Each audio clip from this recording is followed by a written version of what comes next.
Close your eyes if you would like. Let your shoulders fall. Let the day go. Whatever you are carrying into this moment, you can set it down for now. Tonight we're going to travel back a very long time, to a land of ancient stones and divided kingdoms, to a story so layered and so quietly devastating that it has stayed with people for thousands of years. A story about one man, one mission, one moment of turning, and what that moment cost him. I want to warn you gently, this is not a simple story with a clean ending. It is one of those ancient texts that the more you sit with it, the more it expands. The more questions it opens than it closes. The kind of story that the people who first heard it probably told around fires late at night, and argued about, and carried home with them, and found themselves thinking about in the middle of quiet mornings weeks later. I find it one of the most honest, most human stories in the entire collection, because it does not give us a hero without a crack in him.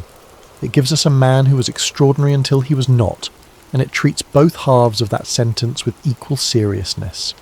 This is the story of the man of God from Judah. Part 1. A kingdom cracked down the middle. To understand this story, you have to understand the world this man stepped into, and that world was broken, not in some vague poetic sense, but literally, politically, spiritually broken in two. For generations, the 12 tribes of Israel had walked together as one nation. They had crossed the desert together. They had built a kingdom together. Under King David, they had known something close to glory. Under his son Solomon, they had built a temple so stunning that the ancient texts described the presence of God, filling it like a cloud too thick for the priest to stand in. One nation, one God, one house. But kingdoms, like all things built by human hands, are fragile. And Solomon, for all his legendary wisdom, made decisions that would fracture what his father had spent a lifetime building. He married foreign wives. He allowed foreign altars on the hills of Jerusalem. He stretched the people with heavy taxation, and when he died, the fault lines his choices had carved could not hold. His son Rehoboam inherited the throne.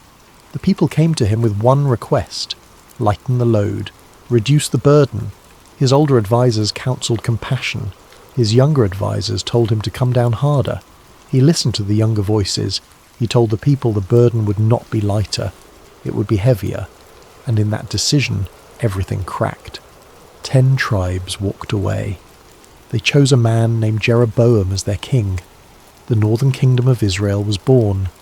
Judah and Benjamin remained in the south, still holding Jerusalem, still holding the line of David. 2 nations now, where once there had been one, and between them, tension, suspicion, and a divide that would never fully close again. Jeroboam, the new king of the north, was a practical man, and practical men, when they come to power, begin thinking about stability, about loyalty, about the systems that keep people close or pull them away. And Jeroboam understood something about his people. 3 times a year, Jewish tradition required a pilgrimage to the temple, to Jerusalem, which was in the south, which was in the kingdom of his rival. He saw the danger immediately. Every time his people travelled to Jerusalem to worship, they were reminded that the real seat of their faith, the real house of their God, was not in his kingdom. They might see old neighbours. They might feel old loyalties. They might not come back. And so Jeroboam made a decision that the ancient texts call a sin that would be cited again and again across the books of Kings, like a refrain in a song you cannot get out of your head. He built 2 golden calves. One he placed at Bethel, in the south of his kingdom near the border. One he placed at Dan in the far north. And he said to his people these words that should have sounded terrifyingly familiar to anyone who had read their history. Here are your gods, Israel, who brought you up out of Egypt. The echo was unmistakable. Centuries earlier, at the foot of Mount Sinai, while Moses was receiving the law from God himself, the people had built a golden calf and said almost exactly those words. It had been one of the darkest chapters in the nation's story, and here was their new king repeating the script. He went further. He built high places, shrines on the hills, and appointed priests from any family, not just the tribe of Levi as the law required. He invented new festivals, rearranging the sacred calendar to suit his political needs. He stood at the altar himself and burned incense, collapsing the boundary between king and priest, between power and holiness. The spiritual landscape of the Northern Kingdom was being redesigned, brick by brick from the top down. And in the silence that followed, in the ordinary days when people simply adjusted and went about their lives, something was being lost, not dramatically, not all at once, just quietly, steadily, the way light fades in the evening. You do not always notice the moment it becomes dark. Think about what this looked like from the ground up. If you were an ordinary farmer or a potter or a merchant living in the Northern Kingdom in these days, you would not have necessarily experienced Jeroboam's changes as a catastrophe. You would have experienced them as a convenience. The festival still happened. The worship still had its rhythms and its music and its community gatherings. The priest was still there. Maybe not the priest your grandparents remembered, but priest nonetheless. The golden calves looked like something sacred. Everything about the surface of religious life continued to function, but the foundation had shifted. The object of worship had changed. The authority behind the priests had changed. The calendar had been revised to serve political rather than theological purposes. And the journey that had once pointed every worshipper toward Jerusalem, toward the temple, toward the ancient covenant, toward the specific promises made to a specific people by a specific God, had been rerouted. You stayed closer to home now. You went to the altar at Bethel, or to Dan, and you came home the same day, and the king was pleased with you, and life continued. What Jeroboam had built was not a rejection of religion. It was a domestication of it, a version of faith that fit inside the political and economic interests of the kingdom, that did not require difficult journeys or divided loyalties, or the constant reminder that the throne of David existed in the south, and that the covenant ran through bloodlines other than his own. He had made worship manageable, convenient, local, and in doing so he had hollowed it out. This is the world into which the man of God stepped. Not a world of obvious paganism, not a land of people who had abandoned religion entirely, but a land of people who are practicing a carefully adjusted, politically curated version of faith, one that looked enough like the real thing to satisfy most questions and quiet most doubts. That world is, I would suggest, considerably harder to speak into than a world of open rebellion. It is easy to stand against something that is clearly, obviously wrong. It is much harder to stand in the middle of something that looks mostly right and declare that the mostly is the problem. It was into this world, this specific altar, this specific moment of Jeroboam standing before a golden calf at Bethel with incense smoke rising, that a stranger arrived. Part 2. The man who came from the south. We do not know his name. The text never gives it to us. He is called simply the man of God from Judah, a title, not a name, an identity defined entirely by what he carried, a word, a mission, a divine appointment, rather than by his personal history or his family or the village he came from. He is, in the story, deliberately stripped of biography. He exists only for what he is about to do. He came from Judah, from the south, from the other kingdom, which means he crossed a border. He walked into territory that was politically, religiously, and culturally hostile to everything he represented. He did not sneak in, he did not slip into the crowd. He walked directly to Bethel, to the altar, to the moment of sacrifice, and he opened his mouth. Think about what that took. Jeroboam was not a minor official. He was the king. He was surrounded by guards, by priests, by an entire apparatus of power. He was standing at the altar in a moment of ceremony and religion, the kind of moment that crowds gather for, that people consider sacred. And this unnamed man from the south, this stranger with no title of nobility, no army behind him, no political leverage whatsoever, walked into that moment and spoke directly against it. He cried out against the altar. His voice cut through the incense smoke and the ceremony and the quiet compliance of the watching crowd. He said, "Altar, altar, thus says the Lord, behold, a son shall be born to the house of David, Josiah by name, and he shall sacrifice on you the priests of the high places who burn incense on you, and human bones shall be burned on you." This was extraordinary on multiple levels. He was not speaking to the king. He was speaking to the altar itself as though the king were secondary. He was not making a vague warning. He was giving a specific name, Josiah, the name of a king who would not be born for more than 300 years. He was pronouncing a judgment not on the present moment but on a distant future, as if the timeline of consequence extended far beyond anything Jeroboam could control or outlive. And then, as if to confirm that this was not political theatre or personal bravado, he gave a sign. He said, "This altar shall be torn apart, and the ashes on it shall be poured out." Jeroboam's response was immediate and entirely predictable. He stretched out his hand from the altar, a gesture of command, of seizure, the king pointing at the man who had spoken against him and ordering his arrest. It was a reflex, an instinct of power. You do not stand in the king's court at the king's altar in the king's ceremony and say what this man had just said without being silenced. But the hand never completed its gesture. In the moment that Jeroboam's arm extended toward the prophet, in that exact suspended second between command and action, something happened to the king's hand. It withered, it shriveled, it dried up where it was, outstretched and still, as if the body itself were freezing the command before it could land. The king could not draw his hand back to himself. It was locked in its reaching posture, paralysed and powerless, pointing at a man it could not touch. And at the same moment, not a few seconds later, not after a pause for dramatic effect, but simultaneously, the altar cracked. It split apart.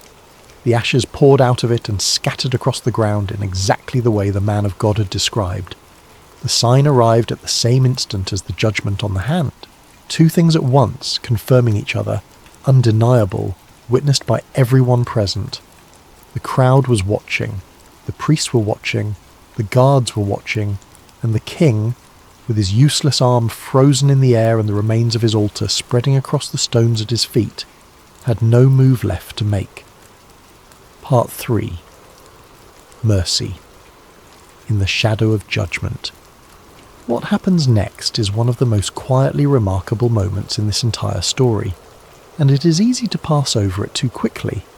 Jeroboam, the king whose altar had just been split open, whose hand had just been withered, whose power had just been publicly and undeniably overruled, asked the man of God for help. He said, "Please pray for me, that my hand might be restored." There is something almost staggering in that request. Moments ago, this king had tried to have the prophet arrested. His hand was the instrument of that attempt, literally the limb he had extended toward the order of seizure. And now he was using that same conversation, appealing to that same man, asking not for the judgment to be lifted from the altar or the prophecy to be reversed, but simply for his own hand to be healed. The man of God prayed. And the hand was restored, whole and functional, as if nothing had happened to it. Sit with that for a moment. The man of God had just delivered one of the most sweeping condemnations in the chapter. He had prophesied the desecration of this altar by a future king. He had watched the altar crack. He had watched the king's hand wither at the very moment it reached for him. He had every reason, by any human measure, to let Jeroboam experience the full weight of what had just unfolded. Instead, he prayed for the man's healing, and it came. Judgment and mercy, operating in the same breath, through the same hands, toward the same person. This is not a contradiction in the story. It is the story, because the message was never that Jeroboam was beyond reach. It was that the altar and the system of false worship it represented stood under condemnation. The king's hand could be healed, but the altar would still fall. Jeroboam, perhaps moved by the restoration, or perhaps thinking strategically, extended an invitation. "Come with me to my house. Refresh yourself. I will give you a reward." It was the offer of a king. Food, rest, recognition, the comforts of power extended as a gesture of peace or gratitude or perhaps leverage. "Come inside. Let me feed you. Let us sit together. Let us make this moment into something manageable." The man of God said no. He said it clearly and without hesitation. He said, "If you gave me half of your house, I would not go in with you. I will not eat bread or drink water in this place. For it was commanded to me by the word of the Lord, saying, You shall eat no bread and drink no water, and do not return by the way you came." The instructions he had been given were specific. Do not eat, do not drink, do not return the same way. These were not suggestions. They were not guidelines open to interpretation or circumstance. They were a set of clear, unambiguous boundaries placed around his mission, and he had followed them exactly. He turned and left by a different road, not the one he'd come in on, and walked away from the altar and the king and the broken ceremony and all of it. For this part of the story, the man of God is flawless. He arrived, he spoke, he absorbed the attempt on his freedom, he prayed for his enemy, he declined the reward, and he left in perfect obedience. If the story ended here, he would be a straightforward model of faithfulness, a man given a difficult task who carried it out without wavering. But the story does not end here. Part 4. The old prophet who heard the news. There was another prophet living in Bethel, an old man. The text does not give us a great deal of background on him, which is its own kind of information. This is not a figure we are supposed to know well going in. He's introduced almost incidentally through his sons, who came home that day and told him everything they had witnessed at the altar. The cracked stone, the spilled ashes, the withered hand, the restoration. The stranger from Judah who had refused the king's meal and walked away. The old prophet asked his sons which road the man had taken. They showed him. He had a donkey saddled, and he rode after him. Now here is where the story becomes genuinely complex, because we are not told, at this point, what the old prophet's motivation is. We are not given access to his thoughts. We only see what he does. He hears about a man of God, and he goes to find him. Is this curiosity, admiration, loneliness, a desire for community among people who carry prophetic callings, who perhaps feel isolated in a land where the official religious establishment has gone wrong? We do not know. The text is deliberately quiet on his interior state here, and I think that silence is part of its wisdom, because what matters is not what he meant, but what he did. He found the man of God sitting under an oak tree, just sitting, resting perhaps, catching his breath after everything that had happened that morning. The old prophet recognized him and asked, "Are you the man of God who came from Judah?" And the man said, "I am." "Come home with me and eat bread," the old prophet said. The man of God gave the same answer he had given the king. It had been commanded to him. No food, no water, not in this place, not by this road. He had been told clearly. He had already refused the king's invitation, and now a fellow prophet was asking him the same thing, and he refused again. Twice now he had held the boundary. Twice he had repeated the instructions he had been given, as if speaking them aloud was part of how he kept them real and binding. And then the old prophet said something that changed everything. He said, "I also am a prophet as you are, and an angel spoke to me by the word of the Lord, saying, 'Bring him back with you into your house, that he may eat bread and drink water.'" The text adds 6 words after this that land like a stone in still water. It says, "But he lied to him." 6 words. That is all we get. No explanation. No portrait of the old prophet's calculation. No revelation of his motive or his reasoning or what he thought would happen. Just the bare statement. He lied. The message about the angel was false. There was no angelic instruction. He invented it. And the man of God believed him. Part 5. The weight of a single compromise. Why did he believe? This is perhaps the most haunting question in the whole story, and it is worth sitting with rather than rushing past. The man of God had just held firm against a king with power and guards and wealth and the direct political authority to imprison or execute him. He had looked at that king's outstretched hand and declined the invitation without a moment's hesitation. He had repeated his instructions twice, clearly, as if they were something he had memorized in the bones. And then an old prophet, a stranger, an ordinary man without royal authority, without any political leverage whatsoever, said a few words about an angel, and the man of God went with him. One possibility is that the claim of prophetic authority carried a particular weight for him. Jeroboam was a king. The man of God likely expected opposition from the king. Kings oppose prophets. It is part of the pattern. But a fellow prophet, someone who theoretically carried the same calling, the same access to divine instruction, invoking an angelic message felt different, felt harder to dismiss. The man of God was perhaps not prepared for the possibility that someone using the language of his own spiritual world, someone who claimed to operate by the same authority, might lie. Another possibility is simpler and more human. He had been bold and faithful all morning. He had done something extraordinary and terrifying, and he had done it well. And now he was tired. He was sitting under a tree, alone, on a road in a foreign kingdom, having just made enemies in high places, and someone was offering him a table, a meal, a moment of rest and company. The human part of him, the part that gets hungry and tired and lonely, heard the excuse the old prophet offered and perhaps wanted it to be true. Because here is the thing about compromises. They rarely arrive looking like compromises. They arrive wearing the face of a reason. A good reason, often. A reasonable reason. An understandable reason. The old prophet did not say, "Forget your instructions, they do not matter." He said, "Your instructions have been updated. An angel came. Things have changed. The prohibition you received was real. But here is new information that supersedes it." And the man of God accepted that update without verification, without pressing for confirmation, without asking why. If an angel had truly come to this old prophet, that angel had not simply come directly to him. He went with the old prophet. He entered the house. He sat at the table. He ate bread. He drank water. In a place he had been told not to eat or drink.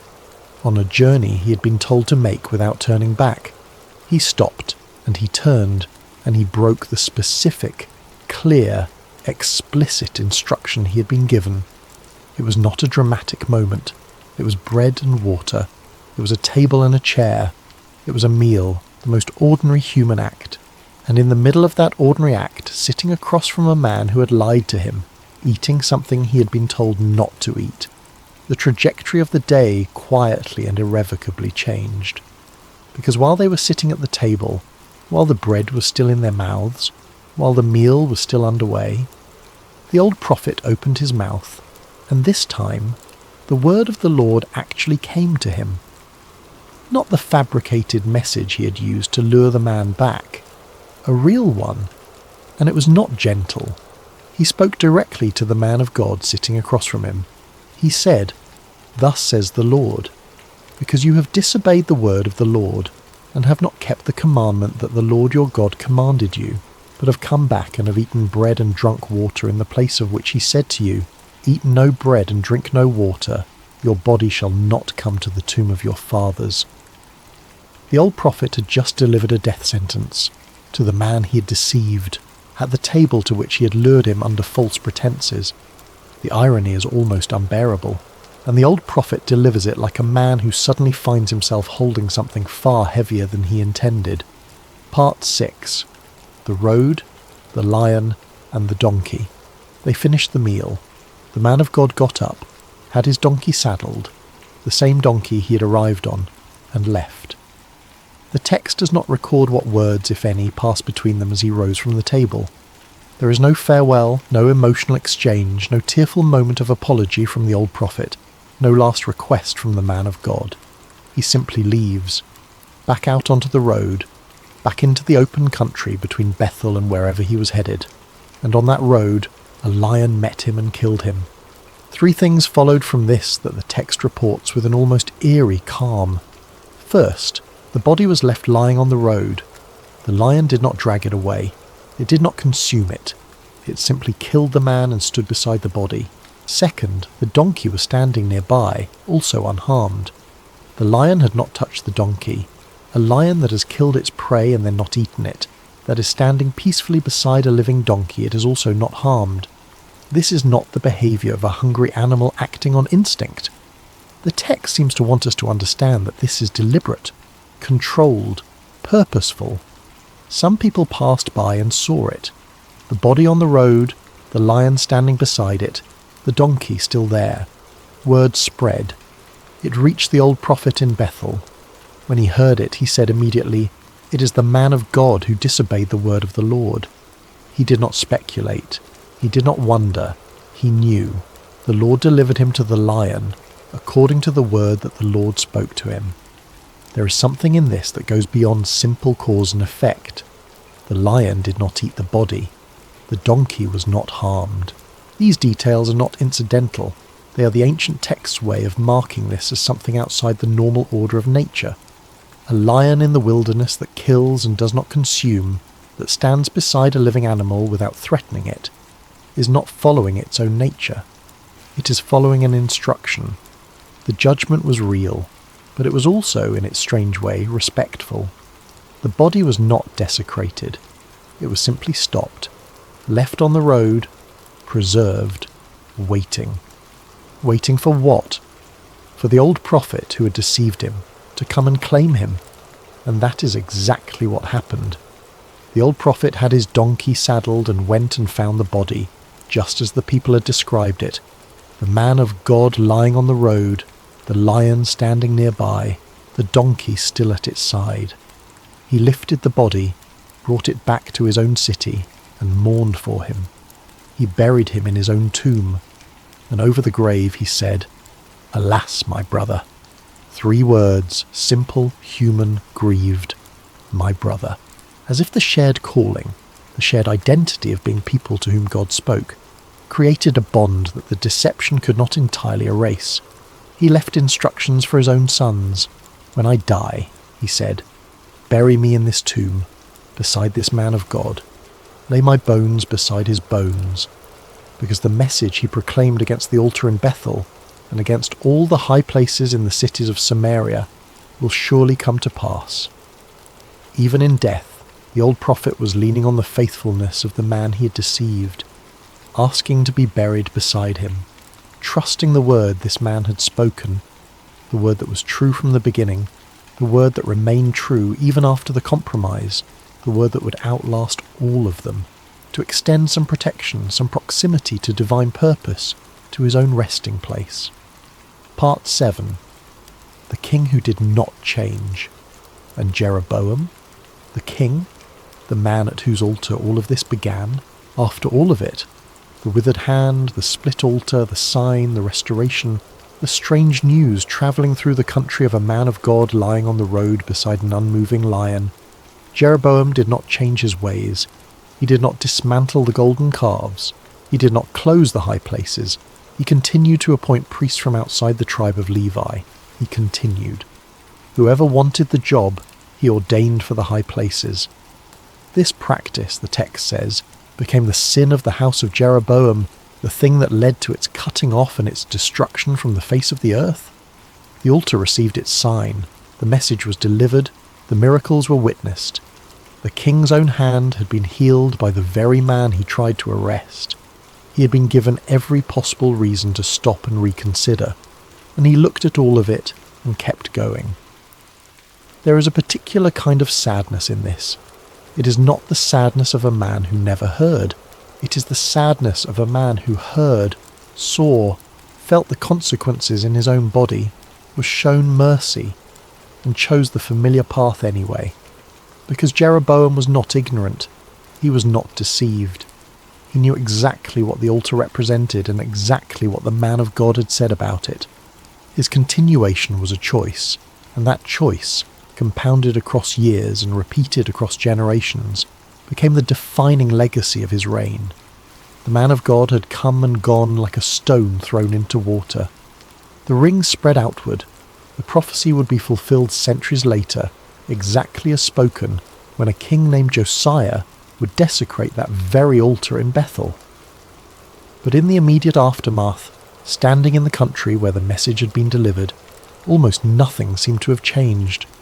The altar was repaired, the ceremonies continued, Jeroboam kept his throne, the priests kept their positions, the golden calves kept their places on the hills.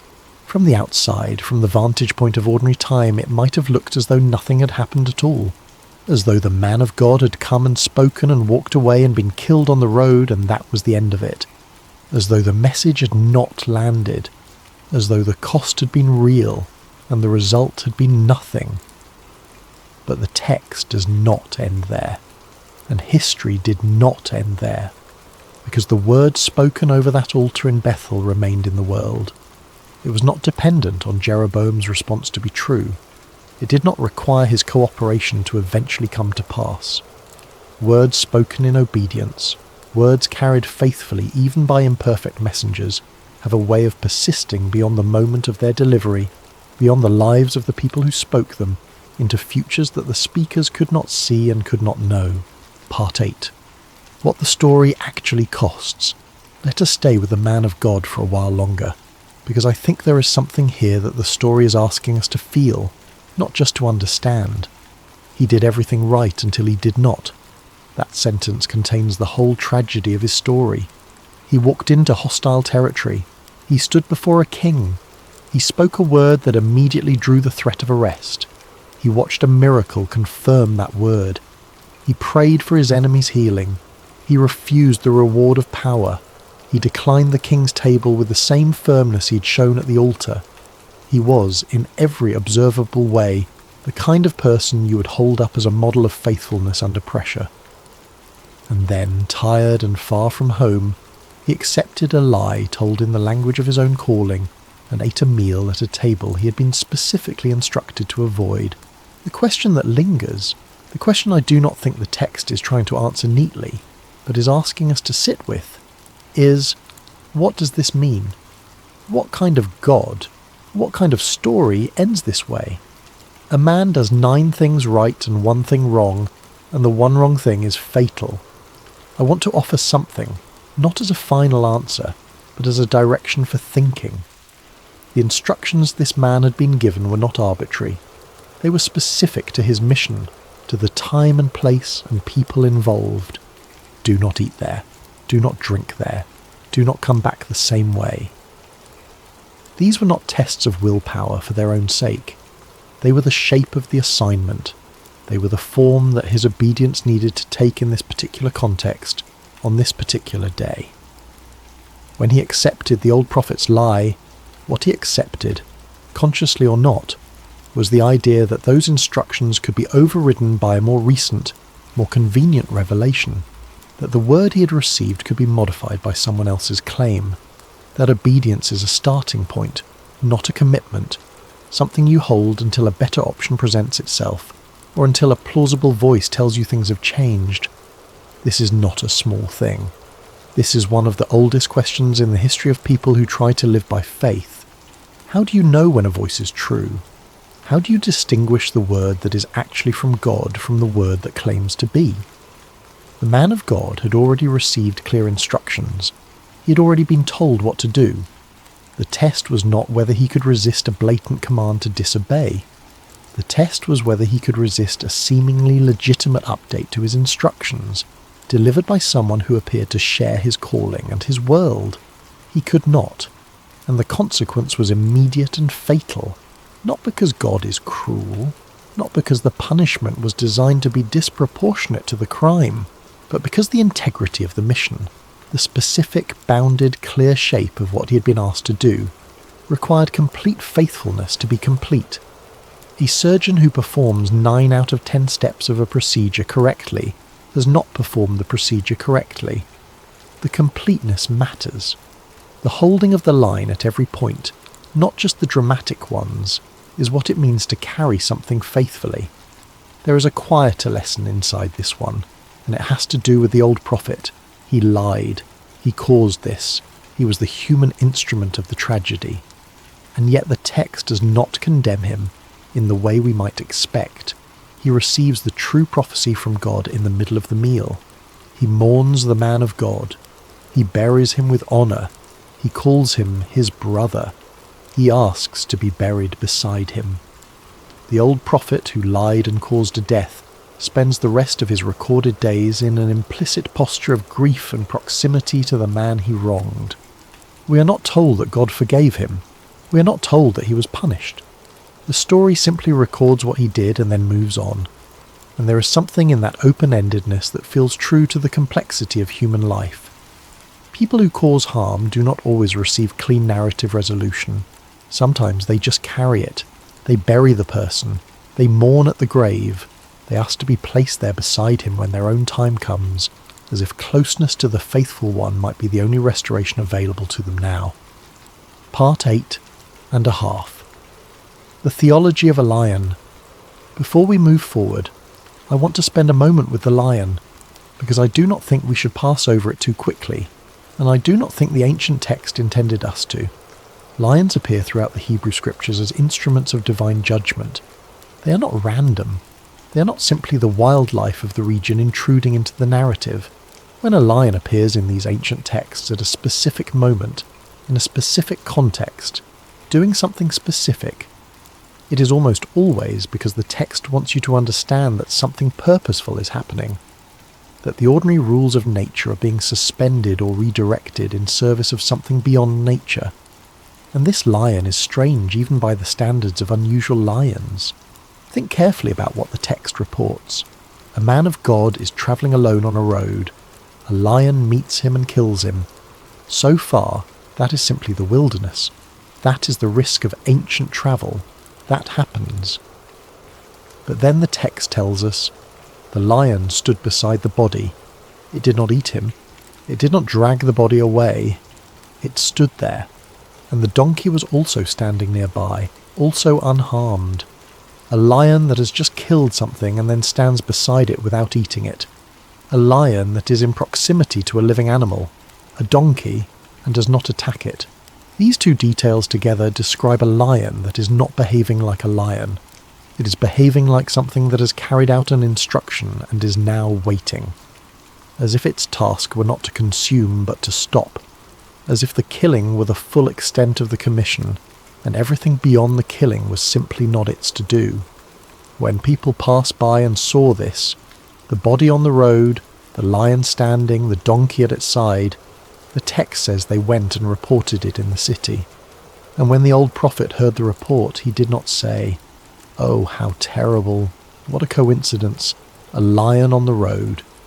He said immediately, with the certainty of a man who understood exactly what had happened, "It is the man of God who disobeyed the word of the Lord. The Lord has delivered him to the lion, according to the word of the Lord which he spoke to him." The lion was not an accident. It was a completion.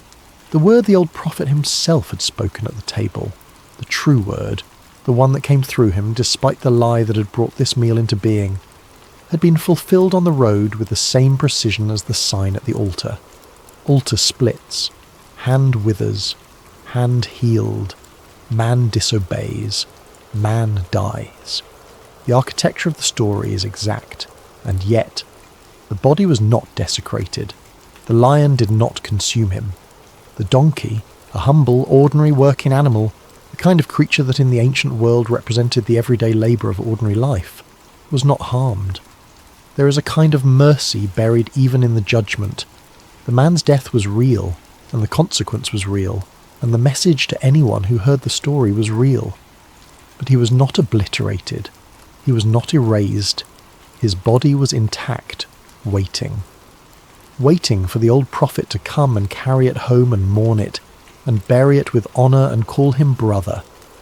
I find this detail worth carrying, that even in a story about the cost of compromise, the judgment does not include contempt.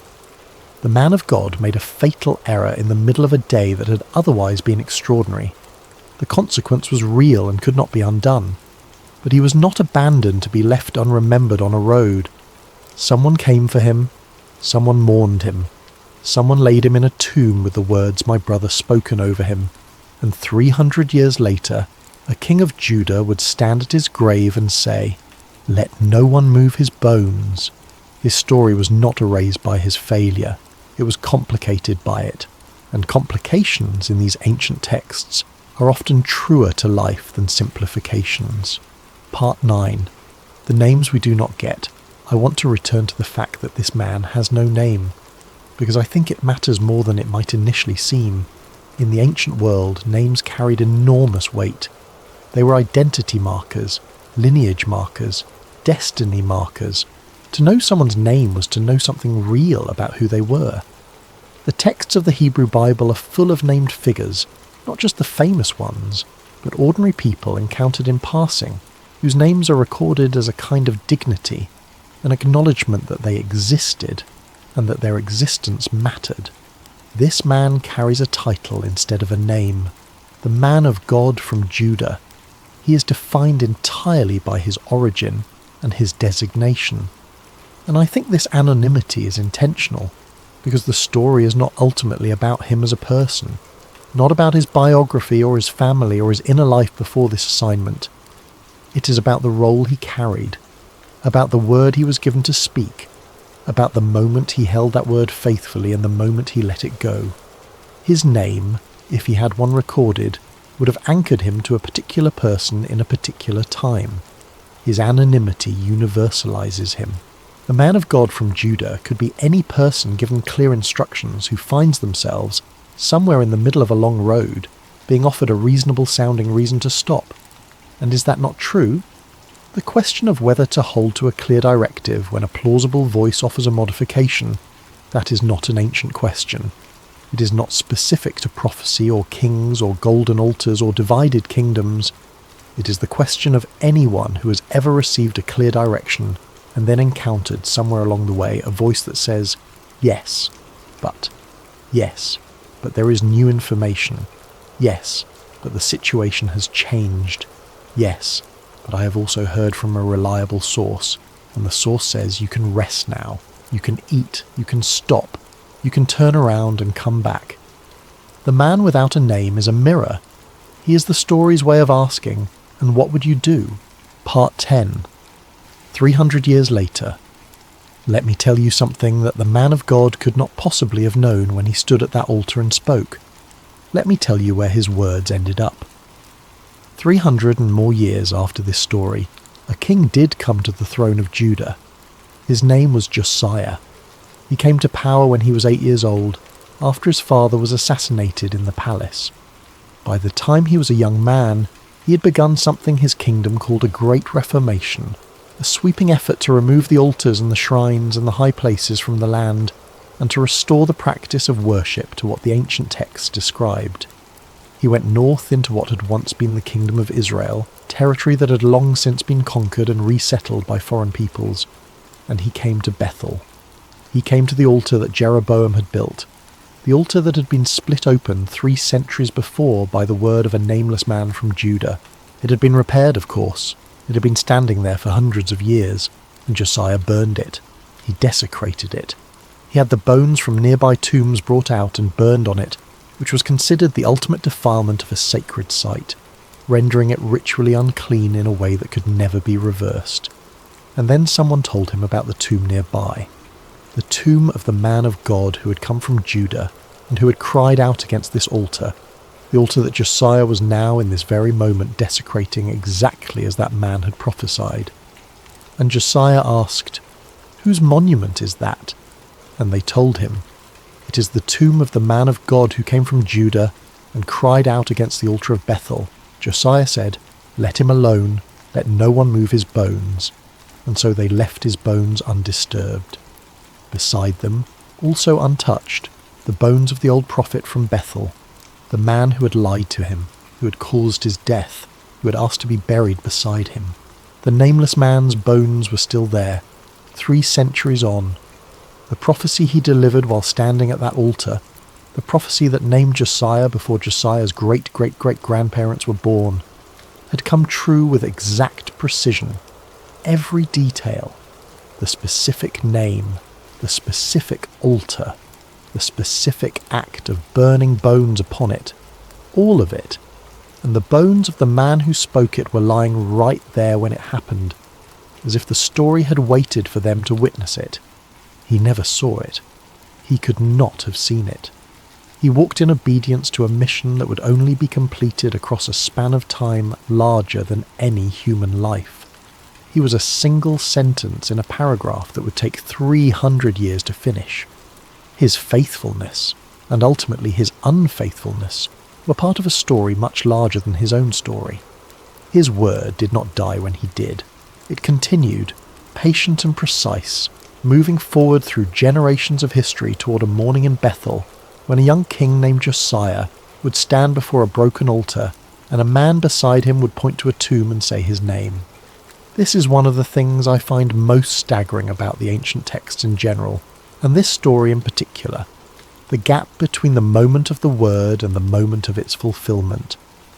We are so accustomed to expecting the consequences of our actions, and the fruit of our faithfulness, to be visible within the span of our own lives. We speak something, and we look for the response. We obey something, and we look for the confirmation. We plant something, and we look for the growth. And when the confirmation does not come, when the growth does not appear, when the word seems to have gone out into silence, the temptation to wonder whether it was real is enormous. The man of God from Judah spoke his prophecy and walked away into a road that would kill him. He never learned that his words came true. He never saw Josiah. He never knew that 300 years of kings and wars and conquests and foreign resettlements later, someone would stand at that altar and say, "A man from Judah once stood here and said this very thing would happen." He carried his word to the end of his road without knowing what the word would become, which means that faithfulness in this story is not rewarded with confirmation. It is not given the satisfaction of watching its words land. It is asked to speak and trust and walk, and in this case to die, without the resolution that would make the whole arc feel complete. The completion came centuries later, for an audience the man of God could never have imagined, but it came. It came exactly as he said it would, and his bones were still there when it did. I do not know what you're carrying tonight. I do not know what words you have spoken that have not yet found their landing, what obedience you have kept that has not yet seemed to produce anything visible, what long road you're on that does not yet have an ending you can see from where you're standing. But I think about those bones. I think about 3 centuries of silence followed by the exact fulfillment of every word, and I think that sometimes faithfulness is not for the moment.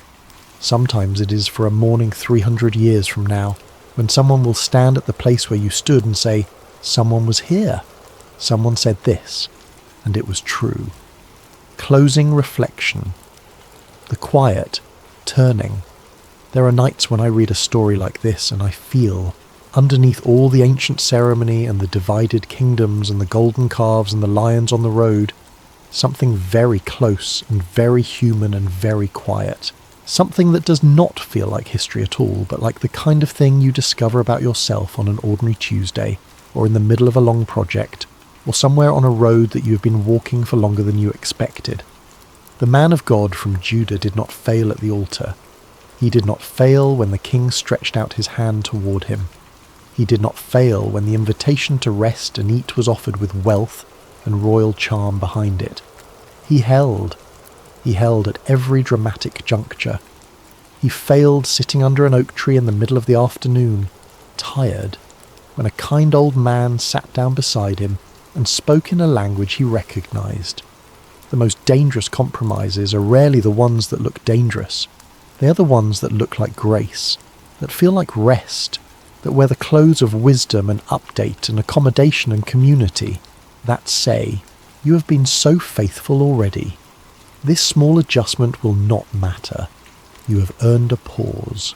And the voice offering them often believes what it says, or at least it speaks with enough conviction and familiarity that the difference between a lie and a message is genuinely hard to see from the inside of the moment. I think the man of God believed the old prophet. I do not think he made a cynical choice or an obviously wrong one. I think he was tired and far from home, and the old prophet used the right words, and it sounded enough like truth that the part of him that wanted to stop was given permission to stop. And that is the lesson that I think the story most wants to leave us with, not because it is the harshest one, but because it is the most quietly universal one. Obedience, faithfulness to a clear direction, does not earn its rest before the destination. It holds all the way through, not because the path is meant to be punishing, not because pausing is always wrong, but because there are some assignments that require the whole arc of the journey to complete, and stopping short, even with a good reason, even with a plausible voice offering permission, is not the same as arriving. And here is what I want you to hold as you fall asleep tonight. Even the man of God's story, complicated by compromise, cut short by consequence, did not lose its meaning. The word he spoke was still true. The bones of the man who spoke it were still honoured 300 years later. His failure did not unmake him. It complicated him. It added a layer to the story that the story could not have had without him. because the most honest, most human stories are never the ones where the faithful person gets everything right. They are the stories where the faithful person walks far, speaks truly, struggles at the tree, and is still remembered, still found, still named brother. Whatever road you're on, you're not disqualified by your most tired afternoon. You're shaped by the whole of it, the altar and the oak tree both. Keep going. The destination is still yours. The man of God from Judah walked a road that mattered. His bones lay still and undisturbed while centuries of kings rose and fell around him. And when the morning finally came that his word had described, a young king stood at his grave and said, "Let no one move him. You are known. You are held. The road you are on is real. And somewhere ahead, further than you can see from here, the morning is coming that your faithfulness was always pointing toward." The man of God from Judah spoke words that outlasted him by 300 years. His mission was real. His calling was genuine. His faithfulness at the altar was extraordinary. And somewhere in the afternoon, on a road between Bethel and home, he sat down under a tree and let the wrong voice tell him something that sounded like it could be true. Sometimes the difference between safety and loss is simply continuing forward. Not because the road is easy, not because you're not tired, not because no one beside you will ever speak in the language of grace and offer you a reason to stop, but because the word you were given was clear, and you knew it, and the direction was set, and the only thing between where you are and where you are going is the choice to keep walking.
Before we begin tonight's journey through one of the most remarkable stories of courage and wisdom from ancient scripture, I want to take just a moment to connect with you, our community of listeners spread across the world.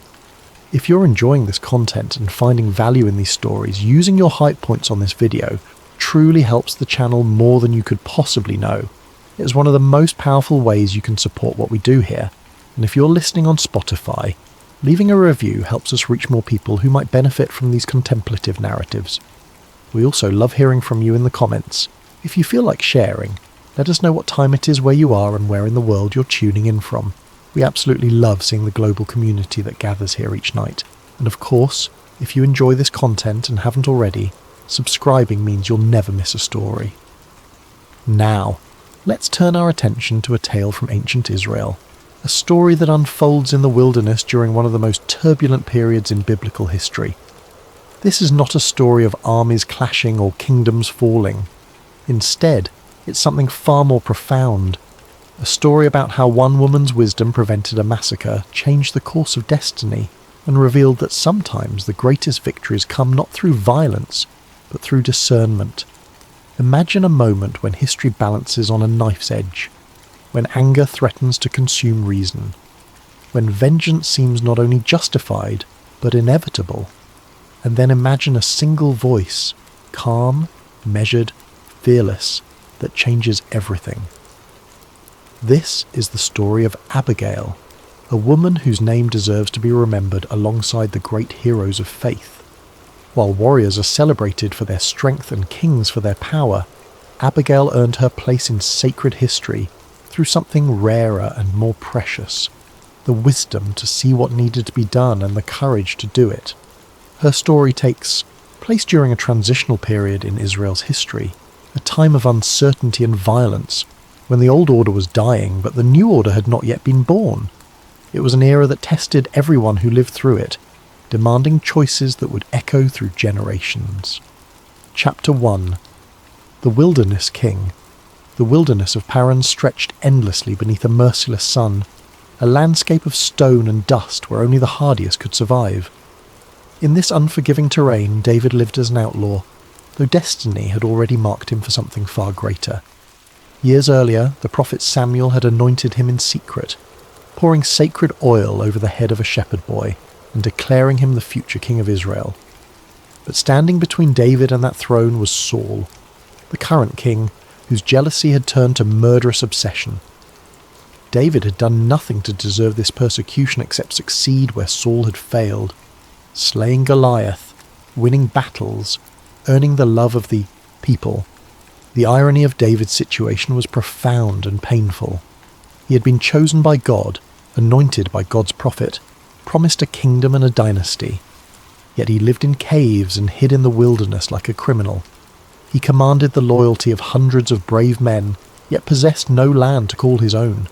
He was Israel's greatest warrior, yet he spent his days running from Israel's king rather than defending Israel's borders. So David ran. He gathered around him a band of men who had also been cast out by society. Those in debt, those in distress, those discontent with the current order. They numbered in the hundreds, these wilderness warriors, and they survived by their wits and their swords in the barren places where civilization's reach grew thin. These were not simple bandits or raiders, despite what some might have claimed. These were men who had been failed by the current system, who saw in David a leader worth following, who believed that Israel's future lay with this anointed fugitive rather than with the increasingly unstable king who currently sat on the throne. They were soldiers without an army, loyal to a king without a kingdom, living in the tension between what was and what would be. Despite his circumstances, David maintained a code of honour that set him apart from common bandits. When he and his men encountered shepherds tending flocks in the wilderness, they didn't rob them. Instead, they protected them from raiders and wild animals, forming a living wall around the vulnerable.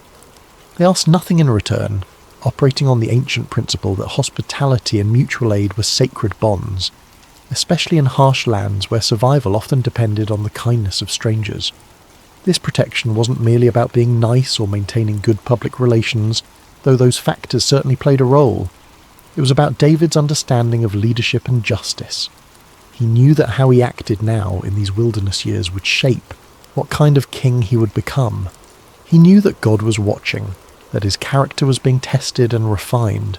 He knew that the men who followed him were learning from his example, absorbing his values, becoming the kind of soldiers and leaders who would help him build a kingdom when the time came. The days in the wilderness were long and uncertain. David knew he was destined to be king, yet he lived as a fugitive. He had been chosen by God, yet he hid in caves. He commanded hundreds of loyal men, yet possessed no kingdom. This contradiction defined his existence, anointed but uncrowned, powerful but powerless, righteous but hunted. In these years of waiting, David learned patience. He learned to trust in divine timing rather than his own ambition. Twice he had opportunities to kill Saul and seize the throne by force, and twice he refused, unwilling to raise his hand against the Lord's anointed. Even though that same anointed king sought his destruction, David would not force God's hand. He would not take by violence what had been promised to him through providence. The first opportunity came in a cave at En-Gedi, where Saul entered alone, unaware that David and his men were hiding in the darkness deeper within. David's men whispered that God had delivered Saul into their hands, that this was the moment they had been waiting for. But David refused to kill Saul. Instead, he crept forward and cut off a corner of Saul's robe, then immediately felt guilty even for that small act of disrespect toward God's anointed. When Saul left the cave, David emerged and called out to him, showing him the piece of robe, proving that he could have killed Saul, but chose mercy instead. The second opportunity came in the wilderness of Ziph, where David and his nephew Abishai crept into Saul's camp at night and found the king sleeping, his spear stuck in the ground near his head. Again, David's companion urged him to kill Saul, One thrust of that spear would end the threat, forever. Again, David refused, taking only the spear and a water jug as proof of their visit, leaving Saul alive despite the danger he represented. These incidents revealed David's character. He would not compromise his principles even when doing so would have solved all his problems. He would not sin to escape persecution. He would not take by violence what God had promised to give him through providence. This restraint was not weakness but strength, the strength of a man who trusted God enough to wait, even when waiting was agonizing. But patience, as anyone who has practiced it knows, can be worn thin by hardship. And in the wilderness, hardship was the only constant companion. The sun beat down mercilessly during the day. The cold crept in at night. Water was scarce. Food was uncertain. Danger lurked constantly, not just from Saul's pursuing army, but from the wild animals and hostile tribes that inhabited the desert places. David and his men existed in a state of perpetual alertness, never fully resting, always watching the horizons for signs of threat. They moved frequently, never staying in one place long enough to be tracked and cornered. They relied on the hospitality of those who supported David's cause, but such supporters were increasingly reluctant to help openly, fearing Saul's reprisal. In this context of constant stress and uncertainty, maintaining discipline and morale became a daily challenge. Men who were hungry and tired could become dangerous and unpredictable. Men who felt dishonoured could demand satisfaction. Men who had given up everything to follow a fugitive king needed to believe that their sacrifice meant something, that the promises would eventually be fulfilled. David understood all of this. He understood that leadership in the wilderness required not just military skill, but emotional intelligence, not just strategic thinking, but moral clarity. His men needed to see that their cause was just, that their leader was worthy, that their suffering had purpose. This is why the insult from Nabal cut so deeply. It wasn't just a personal affront to David. It was an attack on the entire enterprise, a public declaration that David and his men were worthless, that their protection meant nothing, that they deserved no respect or consideration. For men living on the edge of survival, maintaining their honour was not a luxury but a necessity. Without honour, they were just bandits. With honour, they were a kingdom waiting to be born. Chapter 2. The Wealthy Fool. Not far from where David and his men made their camp, in the fertile regions where the wilderness gave way to cultivated land, there lived a man named Nabal. His name meant fool, and seldom has a name been more prophetically appropriate. Whether his parents named him this at birth, recognizing something in his infant character, or whether it was a name he acquired later in life due to his behaviour, the text does not say. But by the time we meet him in this story, the name fits perfectly. Nabal was a fool, not in the sense of lacking intelligence. He had successfully managed substantial business operations and accumulated significant wealth. But in the deeper biblical sense of moral and spiritual folly, he was a fool because he lived as if there were no consequences to his actions, as if power and wealth made him immune to the natural order of justice, as if he could treat others with contempt without eventually facing the results of that contempt. Nabal was extraordinarily wealthy by the standards of his time and place. He owned 3,000 sheep and 1,000 goats, a fortune in livestock that required numerous servants and shepherds to manage. His wealth came from the land around Maon, and his business operations extended into Carmel, a fertile region where his flocks could graze and multiply. To put this wealth in perspective, most families in ancient Israel might own a few sheep or goats. A moderately prosperous family might have a dozen or two. A wealthy family might have 50 or 100. Nabal had thousands. His flocks represented not just wealth, but power, economic influence, social status, the ability to employ many people and control significant resources. This wealth had come to him through inheritance, business acumen, or some combination of both. The text doesn't detail how he acquired it, but it does make clear that he knew how to maintain and grow it. Shearing season, when his sheep were harvested for their wool, was a major commercial event that generated substantial revenue. The wool would be sold to traders, who would transport it to cities where it would be processed into cloth, which would then be made into garments. Nabal sat at the beginning of this economic chain, producing the raw material that fed an entire industry. Despite his material abundance, Nabal was poor in the qualities that truly matter.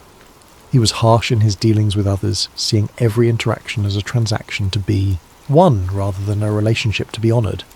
He was stubborn, refusing to consider perspectives other than his own. He spoke cruelly and acted without wisdom, believing that his wealth gave him license to treat others with contempt. His harshness manifested in multiple ways. He drove hard bargains with those who had to deal with him, using his economic power to extract maximum value while giving minimum compensation. He spoke roughly to his servants, treating them not as people with dignity but as tools to be used. He ignored the traditional expectations of hospitality and generosity that were central to his culture's moral framework, acting as if his wealth exempted him from social obligations that others had to honour. His stubbornness meant that once he had decided on a course of action, no amount of reasoning could change his mind. He didn't see this as a flaw, but as strength of character, the ability to stick to his guns, to not be swayed by the opinions of others, to maintain his course regardless of circumstances. But there's a difference between principled consistency and foolish inflexibility. Nabal had the latter. He couldn't distinguish between standing firm on important matters and simply being too proud to admit he might be wrong. His household suffered under his character. Servants spoke of him in whispers, careful not to draw his attention or provoke his anger. Those who worked his fields and tended his flocks did so out of necessity, not loyalty. They feared him but didn't respect him. They obeyed him but didn't honour him. The difference might seem subtle, but it's profound. Fear can compel outward compliance, but it breeds resentment and disloyalty. Respect and honour, by contrast, create genuine commitment and faithfulness. The servants in Nabal's household developed elaborate strategies for managing his temper and minimising their contact with him. They learned to anticipate his moods, to stay out of his way when he was in a particularly foul disposition, to present information in ways that wouldn't trigger his anger. It was an exhausting way to live, always walking on eggshells, always calculating how to avoid the next explosion. Nabal inspired fear, perhaps, but never respect. Obedience, certainly, but never devotion. When his servants spoke of him among themselves, it was with resignation and barely concealed contempt. They stayed because they needed employment, because their families depended on the wages he paid, because leaving would mean starting over somewhere else with no guarantee of finding better circumstances. But they would have felt no particular loyalty if circumstances changed. They served Nabal, but they didn't serve him willingly. In this same household lived Nabal's wife, Abigail. The contrast between husband and wife could not have been more striking. Where Nabal was foolish, Abigail was wise. Where he was harsh, she was kind. Where he acted impulsively, she thought carefully. Scripture describes her as intelligent and beautiful, but these surface qualities barely hinted at the depths of her character. Abigail possessed what the ancient Hebrews called chokmah, wisdom that goes beyond mere knowledge to encompass understanding, discernment, and the ability to act rightly in complex situations. She saw not just what was, but what could be. She understood not just facts, but consequences. She could read situations with remarkable accuracy, perceiving the dynamics at play, the motivations of the people involved, the likely outcomes of various courses of action. This kind of wisdom is different from intelligence, though the two often go together. A person can be intelligent, able to learn quickly, to remember facts, to solve abstract problems, without being wise. Wisdom requires not just mental capacity, but emotional maturity, moral clarity, and what we might call situational awareness. It requires seeing the world as it truly is rather than as we wish it to be, and then acting appropriately based on that clear vision. Abigail also possessed tremendous emotional intelligence. She could read people, understanding not just what they said, but what they meant, not just what they claimed to feel, but what they actually felt. This ability made her effective in managing difficult situations and navigating complex social dynamics. She knew when to speak and when to remain silent, when to act boldly and when to exercise patience, when to be direct and when to be diplomatic. In a household ruled by folly, she maintained an island of reason. The servants knew they could come to her when problems arose that needed genuine wisdom, rather than Nabal's typical bluster and cruelty. She quietly smoothed over many situations that her husband's foolishness created, maintaining relationships with neighbours and business partners that Nabal would have destroyed through his harsh dealing. She was, in many ways, the real power holding the household together, even though her husband held the official authority. How she came to be married to such a man, we can only speculate. Perhaps it was an arranged marriage, as was common in that culture. Perhaps her family needed the economic alliance that marriage to a wealthy man provided.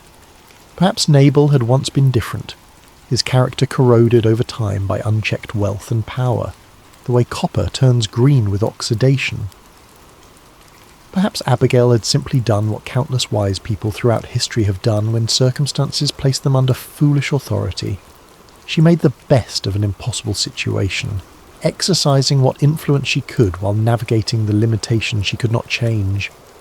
The text doesn't give us her inner thoughts about her marriage, doesn't tell us whether she had loved Nabal once or had always seen him clearly for what he was. It doesn't reveal whether she had been married to him for years or decades, whether they had children together, whether she had ever tried to reform his character or had long since given up that hope. What we know is that she had learned to survive in a difficult household, to maintain her own integrity while married to a man without integrity, to exercise wisdom even when surrounded by foolishness. Whatever the reason for their union, Abigail had learned to live with a difficult truth. She could not change her husband, but she could, when necessary, protect him from the consequences of his own folly. She had probably done this many times before in smaller ways, smoothing over an insult he had given, quietly compensating someone he had cheated, making excuses for behaviour that needed no excuse but would create problems if not addressed. She would soon need to do exactly that, but on a scale she had never faced before. This time, protecting Nabal from the consequences of his folly would require not just quiet diplomacy, but extraordinary courage. This time, the stakes would not be a lost business deal or a damaged reputation, but the lives of everyone in the household. Chapter 3. The Request and the Insult. Shearing time came to Carmel, a season of celebration and prosperity. The sheep had grown their wool through the year, and now that wool would be harvested, sold, and transformed into wealth. For a man as rich as Nabal, shearing time meant the movement of tremendous value, and traditionally, it was also a time of generosity, when wealthy landowners shared their abundance with those who had helped them throughout the year. The cultural expectations around shearing time were well established. It was understood that landowners would host feasts for their workers, would give gifts to those who had provided assistance during the year, would demonstrate through their generosity that they understood their wealth came not just from their own efforts, but from the broader community's support and cooperation. Stinginess during shearing time was considered shameful, a violation of social norms that could damage a person's reputation and standing in the community. David learned that Nabal was shearing his sheep in Carmel. He knew that his men had spent months protecting those very shepherds and flocks, forming a wall of protection around them in the lawless wilderness. Not a single sheep had been stolen, not one shepherd had been harmed.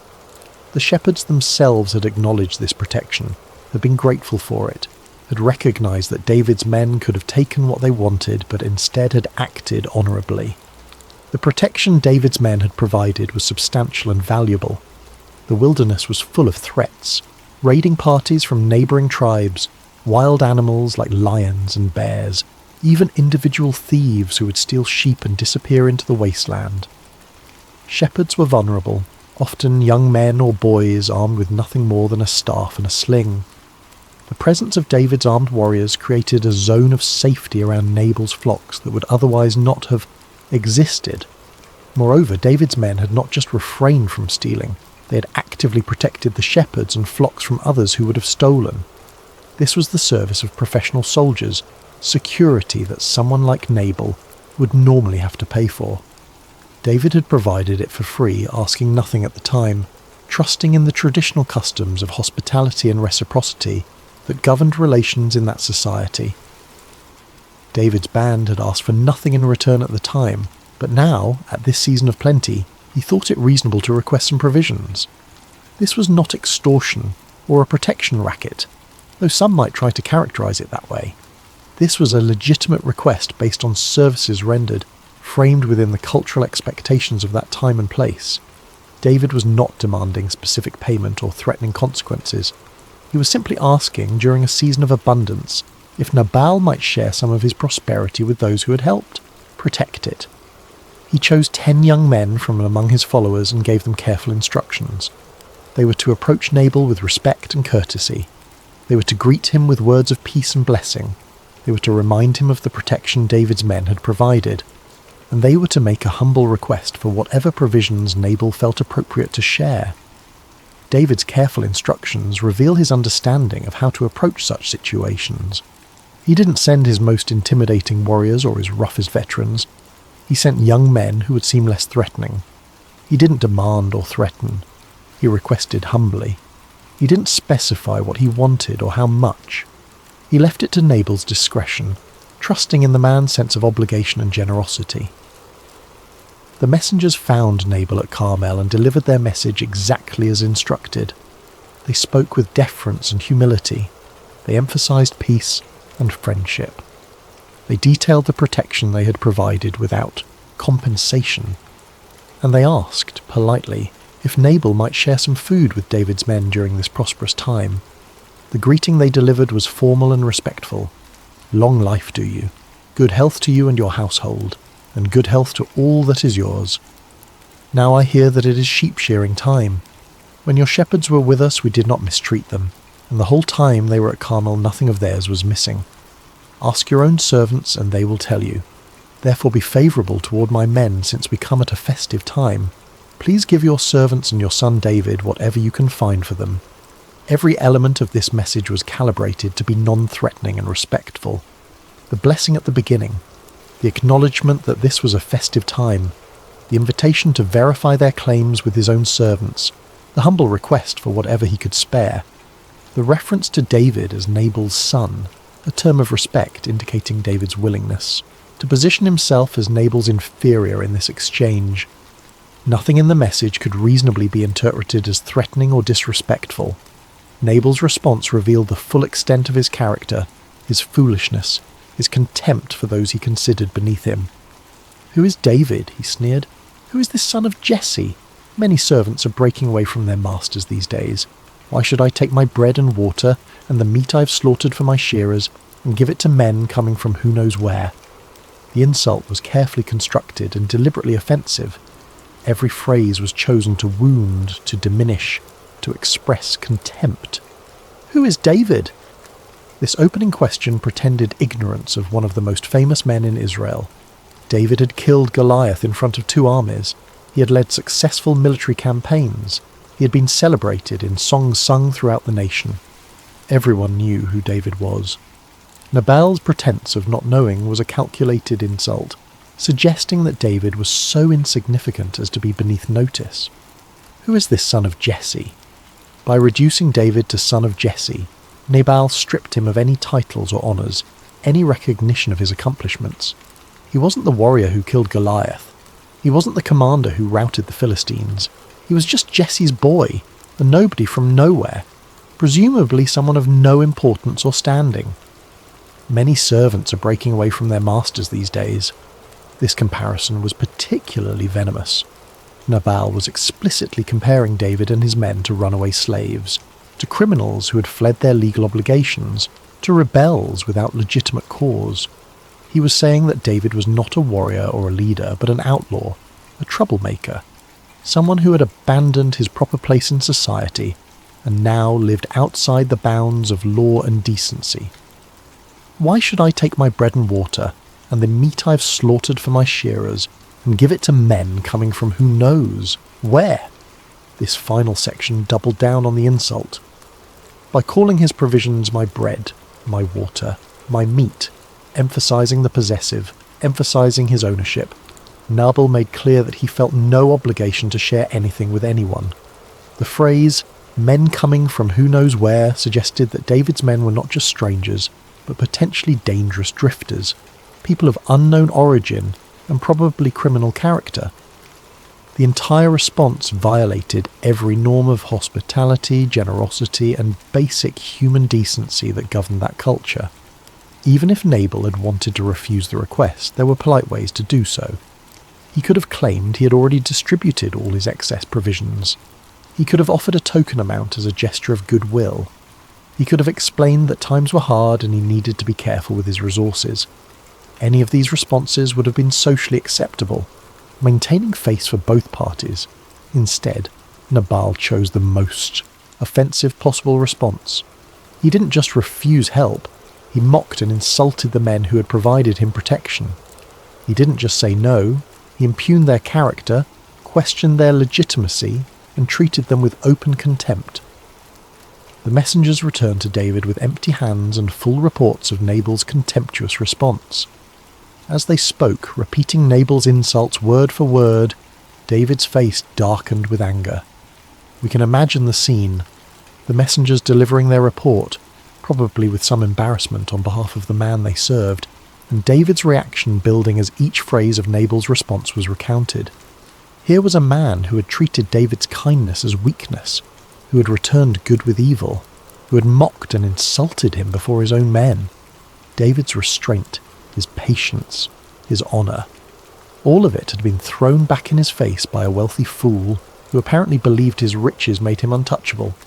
For David, this was more than a personal insult. It was an attack on his authority, his legitimacy, his honour before his men. The men who followed David had given up everything to join him.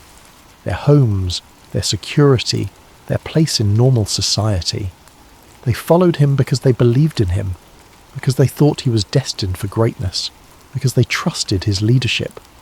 If David allowed himself and his men to be insulted with impunity, if he let some wealthy landowner treat them with contempt without consequences, how long before his authority eroded? How long before his men started to doubt whether following him had been the right choice? David's response was immediate and decisive. "Each of you strap on your sword," he commanded his men. They obeyed without hesitation, and 400 armed warriors prepared to march on Nabal's household. David himself strapped on his sword as well, his jaw set in grim determination. 400 men. Not a small raiding party, but a small army. Enough warriors to overwhelm any defence Nabal's household could mount to ensure total victory, to make absolutely certain that the message would be delivered with devastating force. As they marched, David's thoughts spiralled into righteous fury. His anger was not irrational. By any reasonable standard, he had been wronged. He had provided valuable service and asked reasonable compensation. He had approached respectfully and been answered with contempt. By the standards of that time and culture, he would have been justified in seeking satisfaction for the insult.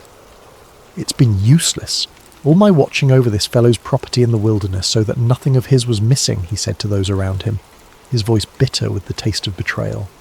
"He has paid me back evil for good.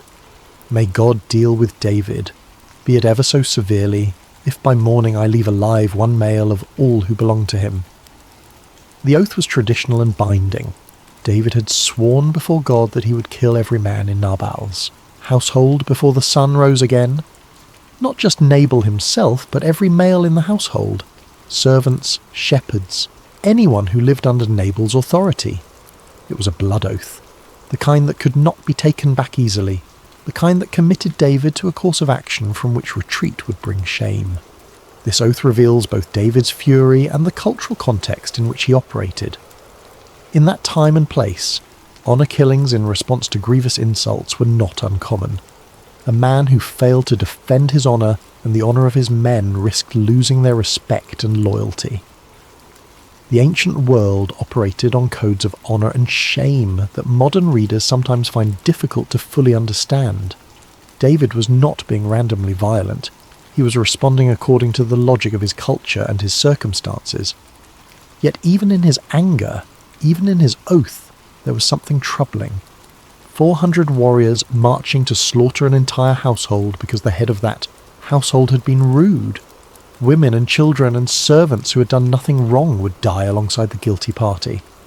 This felt less like justice, and more like massacre, less like righteous anger, and more like disproportionate vengeance. But David, consumed by his fury, was not thinking clearly about proportionality or justice.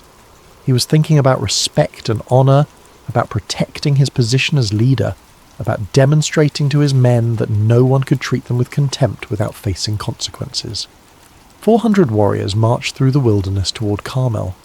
Behind them, dust rose in clouds visible for miles. Before them, death waited to be delivered.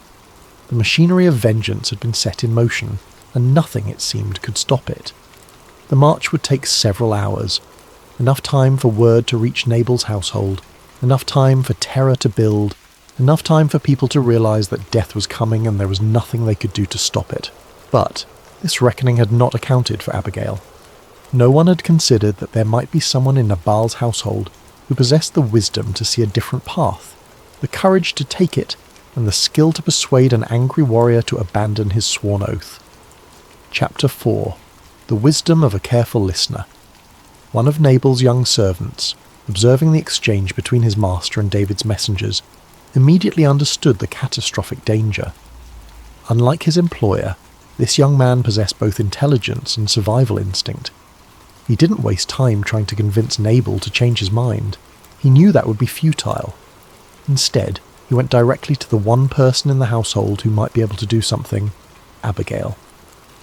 The servant's decision to approach Abigail rather than Nabal tells us something important about the household dynamics. The servants knew who really held power, who could really solve problems, who possessed the wisdom and capability to address crises. It wasn't the man who held official authority. It was the woman who had earned genuine respect through her character and competence. David sent messengers from the wilderness to give our master his greetings, the servant explained urgently, his words tumbling out in his haste to convey the full scope of the danger. But he hurled insults at them. Yet these men were very good to us. They did not mistreat us, and the whole time we were herding our sheep near them, nothing was missing. Night and day they were a wall around us the entire time we were with them taking care of our flocks. The servant's testimony was crucial. He confirmed that David's claims were absolutely true. The protection had been real, substantial, and valuable. He used vivid language, a wall around us night and day, to convey how complete and reliable that protection had been.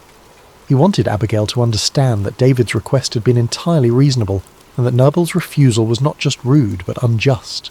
"Now think it over and see what you can do," he continued, his voice dropping to emphasize the gravity of what came next. "Because disaster is hanging over our master and his whole household. He's such a wicked man that no one can talk to him." This final statement reveals multiple truths. First, the servant openly called his master wicked, showing that Nabal's character was recognized and condemned even by those who served him. Second, he acknowledged that talking to Nabal was impossible. The man could not be reasoned with, could not be persuaded, could not be made to see sense. Third, and most importantly, he made clear that the coming disaster would affect everyone, not just Nabal. Innocent people, servants, shepherds, women, children, would all die because of one man's foolish pride. The servant's message contained several crucial elements. First, he confirmed the truth of David's claims. The protection had been real and valuable. Second, he acknowledged his master's character. Nabal was indeed a fool who would not listen to reason. Third, he recognized the danger. Disaster was coming for the entire household, not just for Nabal himself. Fourth, he understood that disaster could be prevented if someone acted wisely and quickly. And fifth, by coming to Abigail, he implicitly acknowledged that she was the only person capable of addressing this crisis. Abigail listened carefully to every word. While others might have panicked or despaired at the news, her mind immediately began calculating options and strategies. She knew David's reputation. He was no ordinary bandit, but a proven warrior who had killed giants and routed armies. She knew that 400 armed men could annihilate everything and everyone in Nabal's household in a matter of hours. She understood that her husband's stubbornness made it impossible to reason with him directly. and she realised, with crystal clarity, that she had perhaps a few hours at most to prevent a massacre. Most importantly, Abigail understood something that her husband had failed to grasp. David was not just a wilderness chieftain, but the anointed future king of Israel. The prophet Samuel's anointing was known among those who paid attention to such things, even if the anointing had been conducted in secret. David's character, his victories, his supernatural protection from Saul's repeated attempts to kill him, all of this pointed to a man marked by destiny, chosen by God for a purpose. To insult such a man was not just rude, it was cosmically foolish, setting oneself against not just a powerful warrior, but against God's own chosen instrument. But Abigail also understood something else about David. He was a man who valued honour and righteousness. He had spared Saul's life when he could have taken it. He maintained discipline among his men in the lawless wilderness. He protected shepherds rather than robbing them. This was a man who could be reasoned with, if the reasoning was sound and the approach was wise. This was a man who had a conscience, who cared about doing right, who would listen to wisdom if it was presented properly. She made her decision instantly. She would act without consulting her husband, because consulting him would accomplish nothing except wasting precious time. She would take full responsibility for her actions, and she would trust that wisdom, properly applied, could accomplish what force could never achieve. Abigail moved with remarkable speed and efficiency. She understood that time was critical. Every minute that passed brought David's army closer to her household. She ordered her servants to gather provisions, and she specified generous quantities that would show real respect and appreciation. 200 loaves of bread, enough to feed David's entire band with some left over. 2 skins of wine, not cheap wine, but good quality wine appropriate for an important gift. 5 dressed sheep, already slaughtered and prepared for roasting. Substantial amount of meat, the kind of provision that required real effort and expense. Nearly 8 gallons of roasted grain, portable, nutritious, practical for men living in the wilderness. 100 cakes of raisins, sweet, energy-dense, valuable. 200 cakes of pressed figs, another luxury item showing that this was not some grudging minimum offering, but a genuine expression of generosity. These were substantial quantities, the kind of provision that showed both respect and generosity. More than what David had originally requested, enough to feed his entire band well. Abigail was not merely trying to buy her way out of trouble. She was correcting her husband's insult with genuine generosity, demonstrating the kind of hospitality that Nabal should have shown in the first place. The choice of provisions was strategic. She selected items that were valuable and appreciated, wine and meat and sweets, but also practical for men living in the wilderness. These were things David's men could use immediately and would genuinely appreciate. She was showing respect not just through the quantity, but through the thought put into what would actually be helpful and welcome. She had these provisions loaded onto donkeys, creating a visible caravan that would be impossible to miss. The sight of multiple donkeys loaded with food and wine would immediately communicate peaceful intent, would signal that whoever was coming was bringing gifts rather than weapons, was seeking reconciliation rather than conflict. She gave her servants explicit instructions. "Go on ahead, I'll follow you." This arrangement was carefully planned. The servants would arrive first, their laden donkeys making clear that this was a mission of peace and generosity. They would begin unloading the provisions, creating a visual tableau of abundance and goodwill. And then Abigail would arrive, able to speak with David after the initial impact of the generous provisions had already begun to soften his anger. The servants departed immediately, creating a caravan that would be visible from a distance. Meanwhile, Abigail told Nabal nothing. There was no point. He would either forbid her mission, and she would have to disobey him anyway, or he would ignore her warning, secure in his foolish confidence that his wealth made him untouchable. Either way, consulting him would waste time they didn't have. This was a moment that required action, not permission. Some might question whether Abigail was right to act without her husband's knowledge or consent. After all, wasn't she violating the proper order of authority in the household? Wasn't she being disobedient to her husband? but biblical wisdom literature consistently affirms that there are times when a higher principle must take precedence over a lower one. The preservation of innocent life takes precedence over formal procedures. Preventing evil takes precedence over maintaining appearances. Doing right takes precedence over doing what's expected. Abigail understood that this was one of those moments when wisdom required her to act beyond the normal boundaries of her role, because staying within those boundaries would result in catastrophe. She mounted her own donkey and began riding toward the wilderness, toward the armed men marching to destroy her household. She rode alone, following her servants at a distance, moving steadily toward the confrontation that would determine whether wisdom or violence would prevail. As she rode, Abigail likely prayed. She would have asked God for wisdom in choosing her words, for courage to speak boldly when the moment came, for divine favour in turning David's heart from vengeance. She would have committed herself and her mission to God's providence, trusting that if she acted rightly, God would honour her faithfulness. She also likely considered carefully what she would say when she met David face to face. She understood that words would be her only weapons, and that those words would need to be chosen with perfect precision. Too much deference might seem insincere or manipulative. Too little might inflame David's anger further. She would need to acknowledge the wrong done to him while not defending her husband's actions. She would need to appeal to David's better nature while respecting his legitimate grievances. She would need to remind him of his destiny without seeming to lecture him. She would need to turn his anger away from violence without suggesting that his anger itself was unjustified. All of this would need to be accomplished while speaking to a man she had never met, who was currently marching toward her home with 400 armed warriors intent on slaughter, who had sworn an oath before God to kill every male in her household before morning. The odds were not in her favour. A wrong word, a misjudged tone, a poorly chosen argument, any of these could result in David dismissing her and continuing his march toward violence. But wisdom, Abigail knew, often succeeds precisely when the odds suggest it should fail. And she was about to demonstrate that principle in a way that would be remembered for thousands of years.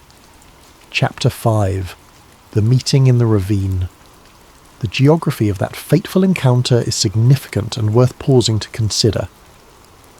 Abigail rode down into a mountain ravine, a place where the land itself created natural walls on either side, focusing attention, limiting distractions, creating a kind of natural amphitheatre where every word would carry weight and importance.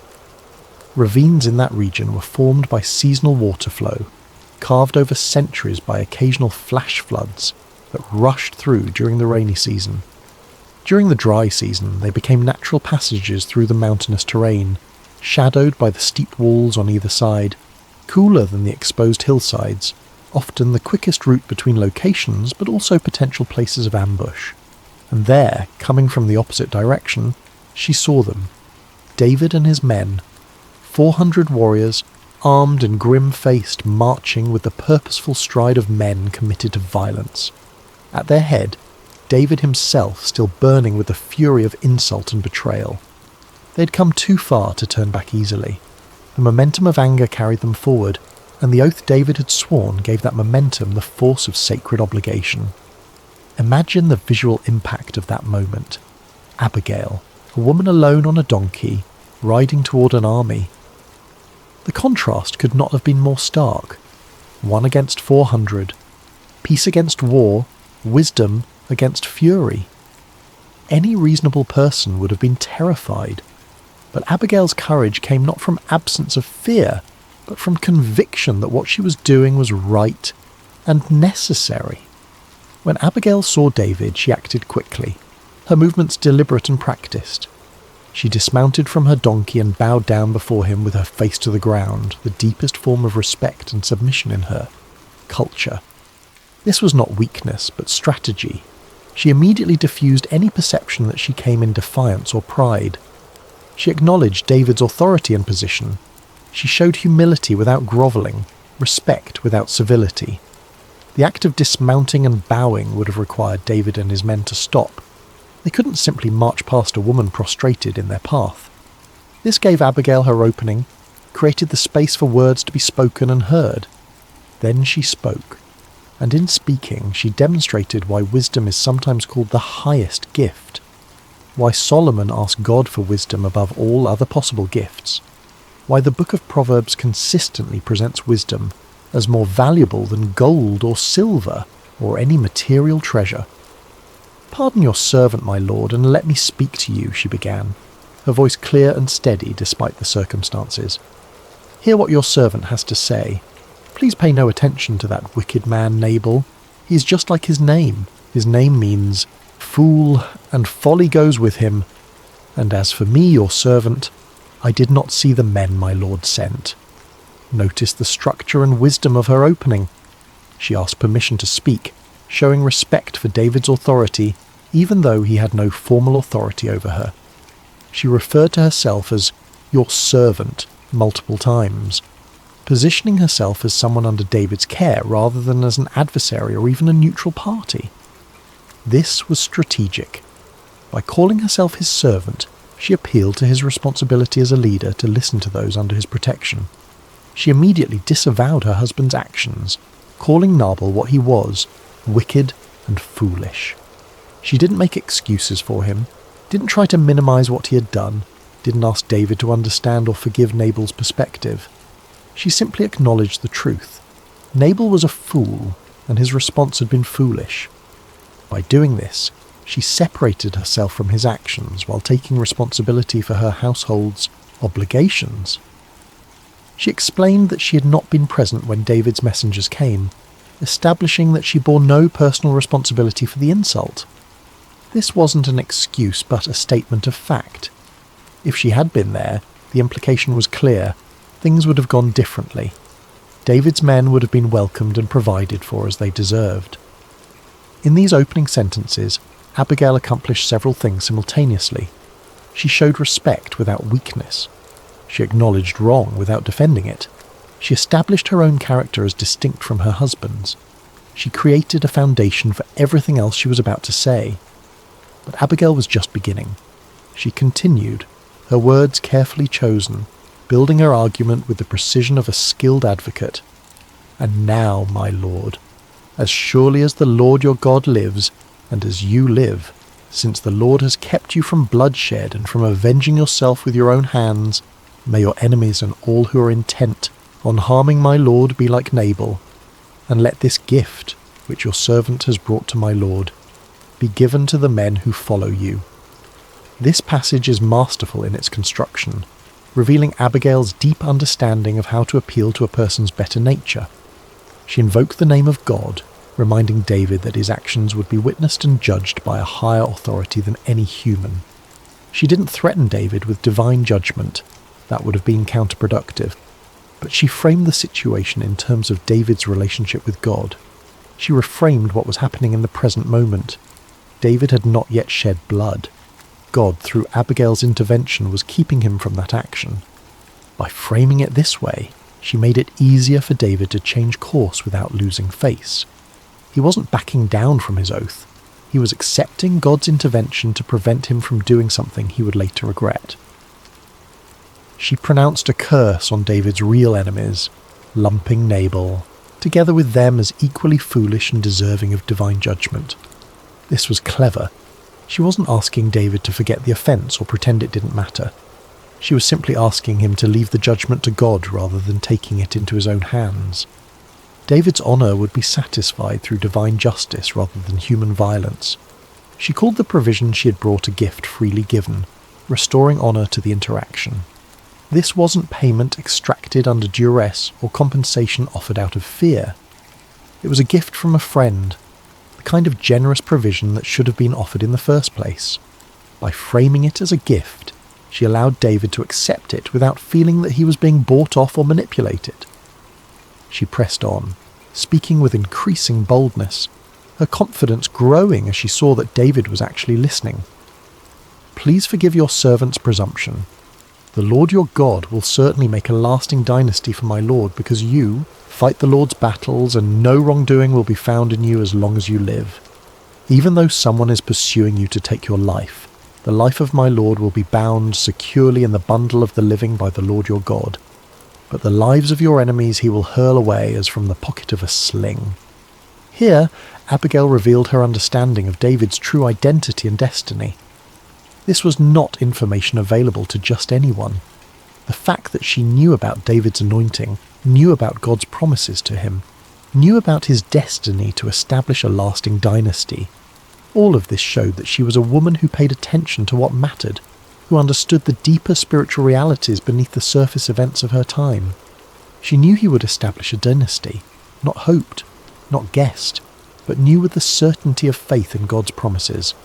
She knew he fought the Lord's battles, framing his military activities not as those of a bandit or rebel, but as someone carrying out divine purposes.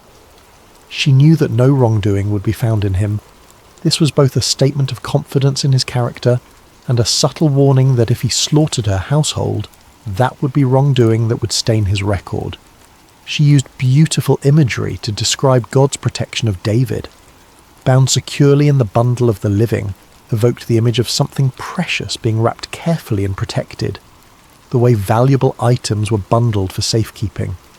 David's life was in God's hands, protected by divine care, immune to the schemes of his enemies no matter how powerful they seemed.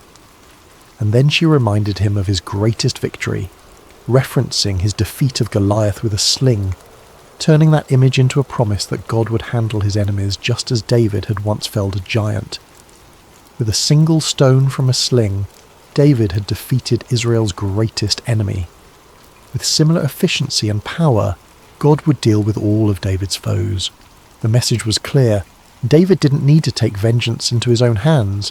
God was fully capable of handling his enemies. Then came the crucial turning point, the heart of her argument, the appeal that would ultimately change everything. When the Lord has fulfilled for my Lord every good thing he promised concerning him, and has appointed him ruler over Israel, my Lord will not have on his conscience the staggering burden of needless bloodshed or of having avenged himself. And when the Lord your God has brought my Lord success, remember your servant. This was the masterstroke, the argument that cut through all the anger and wounded pride to touch something deeper in David's character. Abigail asked David to think not about the present moment of anger, but about his future. She asked him to imagine himself years from now sitting on Israel's throne, looking back on this day. When he became king, not if, but when, treating his future as an established fact, speaking with the confidence of faith, would he want to look back on this day with regret? Would he want to carry the weight of having slaughtered an entire household over an insult? Would he want his conscience stained with unnecessary violence? Would he want to remember that he had killed innocent people because their master had been rude to him? She called it the staggering burden of needless bloodshed, acknowledging that taking life has weight, has consequences, leaves marks on the soul of the one who does it. Even justified killing carries weight. But needless killing, disproportionate killing, killing driven by anger rather than justice, that kind of bloodshed becomes a burden that never fully lifts, a stain that never quite washes clean. She appealed to David's conscience, to his sense of who he was and who he wanted to be. She reminded him that he was not just a warrior but a man of God, not just a fighter, but someone called to lead God's people. She called him to his higher self, to the man God had anointed him to be, not the angry warrior he was in that moment. And notice what she didn't do. She never directly criticized David. She never suggested that his anger was unjustified, or that Nabal's insult didn't matter. She never implied that David was wrong to feel offended, or that he should simply swallow the insult and move on. Instead, she elevated David above the situation. She reminded him that he was destined for greater things than petty vengeance. She showed him a path forward that would preserve his honor without requiring violence. Her final request, "Remember your servant," was both humble and wise. She wasn't demanding reward or recognition. She was simply asking David to remember that she had helped him avoid a terrible mistake. And the phrase carried an implied promise. When David became king, when he held power and authority, she trusted that he would remember this day and the woman who had shown him wisdom. Throughout her speech, which probably lasted only a few minutes but contained the distilled wisdom of a lifetime, Abigail demonstrated mastery of persuasive communication. She showed respect while speaking boldly. She acknowledged legitimate grievances while pointing toward better responses. She appealed to self-interest while grounding everything in spiritual truth. She offered practical solutions while addressing deeper principles. Most importantly, she spoke as someone who believed in David, who saw not just who he was in that moment, but who he was meant to become. She spoke as someone who understood that great leaders sometimes need to be reminded of their greatness, that angry men sometimes need to be shown a path away from their anger, that pride sometimes needs to be given away to back down without losing face. Chapter 6. When Wisdom Dissolves. Fury, David stood silent as Abigail spoke, listening to every word. The men around him watched, probably with some surprise, wondering how their commander would respond to this unexpected intervention. They had been marching toward violence, committed to an oath, convinced of the righteousness of their cause. Now here was this woman, speaking words that challenged everything they had been thinking, offering a perspective they hadn't considered. The moment stretched, balanced between violence and peace, between the momentum of anger and the pull of wisdom. David's next words would determine whether 400 warriors would turn back or continue forward, whether an entire household would live or die. Then David spoke, and in his words, everyone present heard the sound of anger transforming into something else entirely, not disappearing, but being redirected, being elevated, being refined into something better than blind rage. "Praise be to the Lord, the God of Israel, who has sent you today to meet me," David said, his voice carrying a note of wonder, as if he was only now fully recognizing how close he had come to disaster.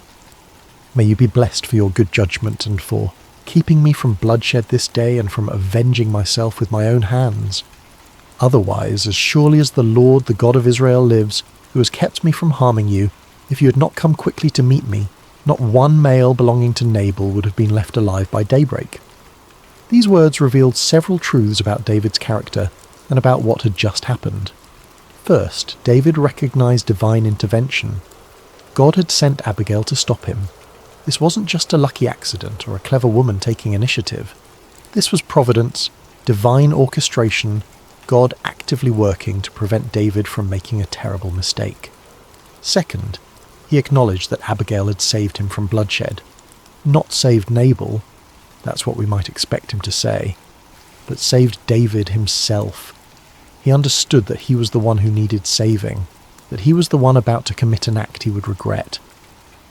The violence would have stained him more than it would have hurt Nabal, who would have been dead and beyond regret. Third, he confirmed what he had intended to do. The slaughter would have been total. Not one male would have survived. He didn't soften this or try to minimize it. He stated it plainly, acknowledging the full extent of what he had been about to do, owning the reality that his anger had been leading him toward mass murder. Fourth, by speaking these things aloud before his men, David demonstrated the kind of leadership that would eventually make him a great king. He didn't try to save face by pretending he hadn't really meant it, didn't minimize his anger or the oath he had sworn. Instead, he publicly acknowledged that he had been wrong, that he had needed correction, that this woman's wisdom had been greater than his fury. This is what wisdom does in the presence of anger. It doesn't deny the anger or call it invalid. It doesn't argue against the reasons for the anger, or suggest that the offended party should just get over it. Instead, it provides perspective, appeals to deeper values, offers a path forward that preserves honour without requiring violence. Wisdom acknowledges that anger can be righteous while still recognising that righteous anger can lead to unrighteous actions. It creates space for people to change course without losing face, to redirect their energy toward better ends without denying the legitimacy of their feelings. David accepted the provisions Abigail had brought, a visible sign that he was accepting her entire message, not just taking the food while continuing with his original plan. "Go home in peace," he told her, his voice now calm, the fury drained away. "I have heard your words and granted your request." Those simple words contained multitudes. David acknowledged that he had truly heard her, not just listened to the sound she made, but understood the wisdom she was offering. He had heard her with his mind and his heart, had allowed her words to penetrate past his anger to touch something deeper in his character, and he granted her request, which was nothing less than the lives of everyone in her household. 400 warriors who had sworn to kill every male in Nabal's house would now return to their camps without having shed any blood. Servants who would have died for their master's folly would live. Shepherds who had done nothing wrong would continue tending their flocks. An entire household was saved because one woman had the wisdom to act and the courage to speak. With those words, the crisis ended. The immediate danger passed. 400 warriors who had been marching toward massacre turned around and headed back to their wilderness camps. The machinery of vengeance, once set in motion, had been stopped by the intervention of the wisdom. The men began to disperse, probably with mixed feelings. Some might have felt relief. Killing an entire household isn't something most people want to do, even when they're angry. Some might have felt disappointment. They had worked themselves up for violence and now had to let that energy dissipate without release. Some might have felt admiration for David, seeing in his willingness to change course evidence of the kind of wisdom that makes good leaders. Some might have gained new respect for the power of the well-spoken words to change outcomes that seemed inevitable. Abigail had accomplished the impossible. With no weapons except words, with no authority except her own moral clarity, with no power except the power of truth spoken well, she had prevented a tragedy. She had saved her household from death. She had protected David from a decision he would have regretted for the rest of his life. And she had demonstrated that the right words, spoken at the right time in the right way, can accomplish what armies cannot. As she prepared to return to her household, Abigail must have felt a complex mixture of emotions: relief that the immediate danger had passed, exhaustion from the intensity of what she had just experienced. Perhaps some trepidation about what she would face when she returned home and her husband learned what she had done, but also surely a deep satisfaction in knowing that she had done the right thing, that she had acted according to wisdom and conscience, that she had saved innocent lives through her courage and skill. The sun was likely getting lower in the sky by now. The shadows in the ravine would have been lengthening. Abigail mounted her donkey and began the journey home, back to a household that had no idea how close it had come to annihilation, back to a husband who was probably still celebrating his shearing feast without any awareness of the disaster that had been averted. She rode home carrying the knowledge that she had changed history, though she probably didn't think of it in such grand terms. She had simply done what needed to be done, what her wisdom told her was right, what her conscience demanded. She had demonstrated that one person acting with courage and wisdom at the right moment can change outcomes that seem inevitable, can redirect the course of events, can prevent tragedies that others thought were unstoppable. Chapter 7. The Fate of Folly. Abigail returned to her home in Carmel as evening was settling over the land. The dust of David's departing army had settled behind her. The crisis had passed, but she now faced a different challenge, dealing with her husband and the aftermath of what she had done. She found Nabal hosting a feast, and the description scripture provides is revealing: a feast like that of a king. This detail tells us much about Nabal's character and self-perception. He wasn't content to have a normal celebration. He had to display his wealth, had to demonstrate his status, had to make sure everyone understood just how rich and important he was. He was drunk, celebrating his wealth and his shearing season, completely unaware that his household had come within hours of annihilation, while Abigail had been racing to intercept David's army, while servants had been loading donkeys with provisions in desperate haste, while 400 armed men had been marching toward them with swords drawn and death in their eyes. Nabal had been drinking wine and congratulating himself on his prosperity. The scene would be almost comical if it weren't so tragic. A man completely oblivious to the danger he had created through his own foolishness, celebrating in ignorance while others saved him from the consequences of his actions. He had no idea that every person at his feast owed their life to his wife's wisdom and courage. He had no idea how close he had come to destroying everything through his stubborn pride. Abigail said nothing to him that night. There was no point in trying to communicate with a drunk man, especially one as foolish as Nabal, even when sober. She had learned through long experience that some conversations are futile, that some moments are wrong for truth-telling, that wisdom includes knowing when to speak and when to wait. So she waited through the night, waited through his drunken revelry, waited for morning when sobriety might make understanding possible. We can imagine her during those hours, exhausted from her journey and the emotional intensity of her confrontation with David, but unable to rest, knowing that she still had to face her husband, still had to tell him what she had done, still had to deal with the aftermath of her actions. When morning came and Nabal had sobered up, his head probably aching from the previous night's excess, Abigail told him everything. She didn't soften the truth or minimize the danger. She explained about David's messengers and his own contemptuous response. She described the 400 armed men who had been marching toward their home with sworn intent to kill every male in the household. She detailed her intervention, the provisions she'd taken without his knowledge or permission, and her meeting with David in the ravine. She made absolutely clear exactly how close they had all come to death, how his foolish insult had nearly cost everyone their lives. The news had a dramatic and immediate effect. Scripture says that Nabal's heart failed him, and he became like a stone.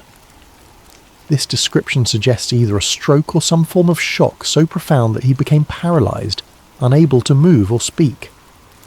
Medical historians have speculated about the exact nature of Nabal's condition.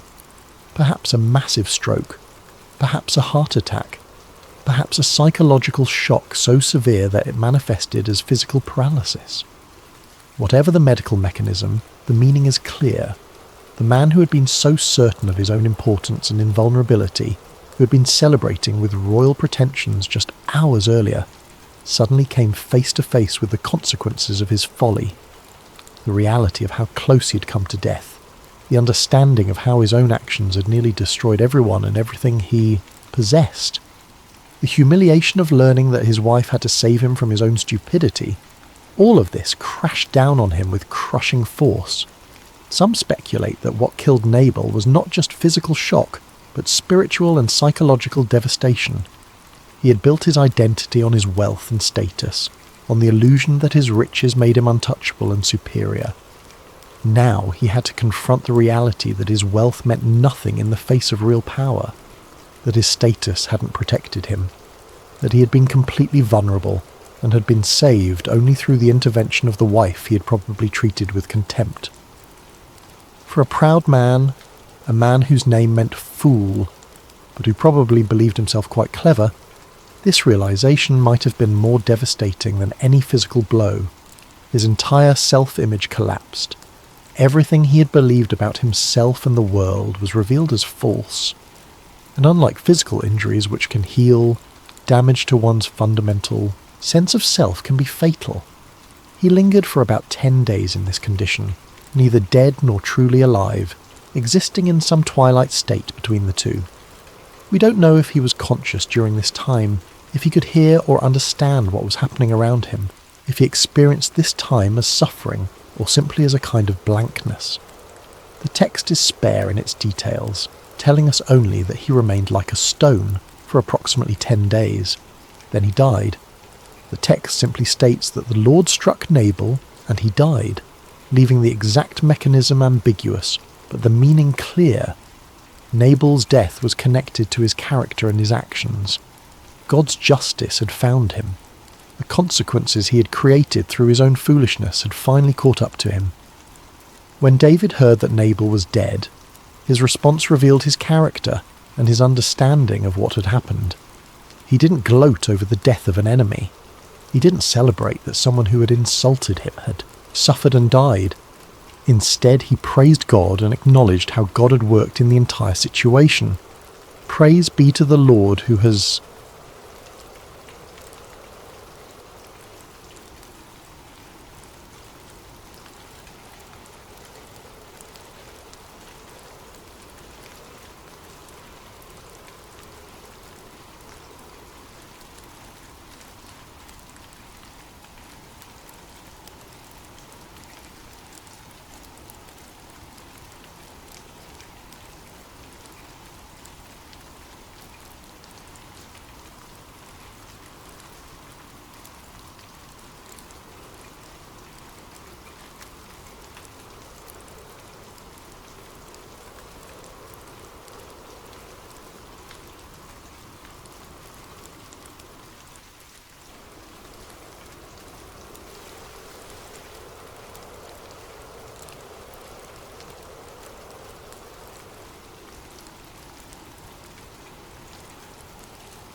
Naaman and the River of Humility, a Christian Bible story of healing through obedience. Intro. When pride stands between us and healing. You stand at the edge of a river. The water is brown, murky, nothing special. Behind you are the greatest physicians of your nation, the finest robes money can buy, and a lifetime of victories that have earned you honour in the eyes of kings. But none of it can heal what lives beneath your skin. Sometimes, the greatest barrier to healing is not the illness itself, but the pride that tells us we deserve something grander, something more worthy of our status. This is a story about a powerful man who travelled far seeking a miracle, only to discover that God's power often works through the simplest acts of obedience. It unfolds in the ancient Near East, in a time when nations clashed and prophets spoke with authority that made kings tremble. The kingdoms of Israel and Aram existed in a constant state of tension, sometimes at war, sometimes at uneasy peace, always watching each other across borders that shifted with the outcomes of battles. In this world, reputation meant everything. A man's name could open doors or close them forever. And at the centre of our story stands a question we all must answer, in our own time and in our own way. Will we humble ourselves enough to receive what we cannot earn? Will we trust God's methods even when they contradict our expectations? Will we choose obedience over pride when the two stand in opposition? This is not just an ancient story. It is a mirror held up to every heart that has ever struggled with the tension between what we think we deserve and what God offers freely. It is about healing that goes deeper than skin, transformation that touches the soul, and the unexpected places where grace appears when we are finally humble enough to receive it. Chapter 1. A commander with authority. His name was Naaman, and in the kingdom of Aram that name carried weight. It opened doors, it commanded respect. It struck fear into the hearts of enemies and inspired confidence in the hearts of allies. He was commander of the army, a position earned not through birthright or political manoeuvring, but through brilliance on the battlefield and loyalty to his king. When Naaman spoke, soldiers listened. When he strategized, enemies fell. When he led his troops into battle, victory followed more often than not. The king of Aram himself honoured this man, recognizing that through Naaman's leadership, the Lord had given victory to the nation. This is a remarkable acknowledgement, appearing in the biblical text itself. Even a pagan king recognized that Naaman's success came from a power beyond mere military skill. There was something about this commander that set him apart, something that made him more than just another soldier who had risen through the ranks. He was valiant, brave in a way that inspired others to be brave. He was strategic, able to see the battlefield not just as it was, but as it would be 3 moves ahead. He was respected, earning the kind of loyalty from his men that cannot be commanded but must be given freely. But victory has a way of hiding what happens behind closed doors. Beneath the armour and the accolades, Naaman carried a secret that no sword could defend against and no strategy could defeat. He had leprosy. The disease was slowly claiming his skin, marking him with something that all his power and prestige could not erase. In the ancient world, leprosy was more than a medical condition. It was a social death sentence, a mark of impurity that could separate a person from everything they knew and everyone they loved. For a man like Naaman, the disease must have been particularly cruel. His entire identity was built on strength, on capability, on the ability to control outcomes through skill and determination. But here was something beyond his control. Something that reduced him from commander to patient, from powerful to powerless. In public, he was the mighty commander, reviewing troops and planning campaigns and receiving the honours due to a national hero. In private, he was a man watching his own body betray him, knowing that even the greatest warrior cannot fight what lives within, cannot win a battle against an enemy that is part of himself. The leprosy would have started small, perhaps. A patch of discoloured skin, a spot that did not heal, a sensation of numbness where there should have been feeling. But Naaman would have known what it meant. He would have recognised the signs, would have understood that this was the beginning of something that would only progress, only worsen, only spread until it consumed everything he had built, and there was nothing he could do about it. No battle strategy could defeat it. No amount of honour or wealth or military genius could cure it.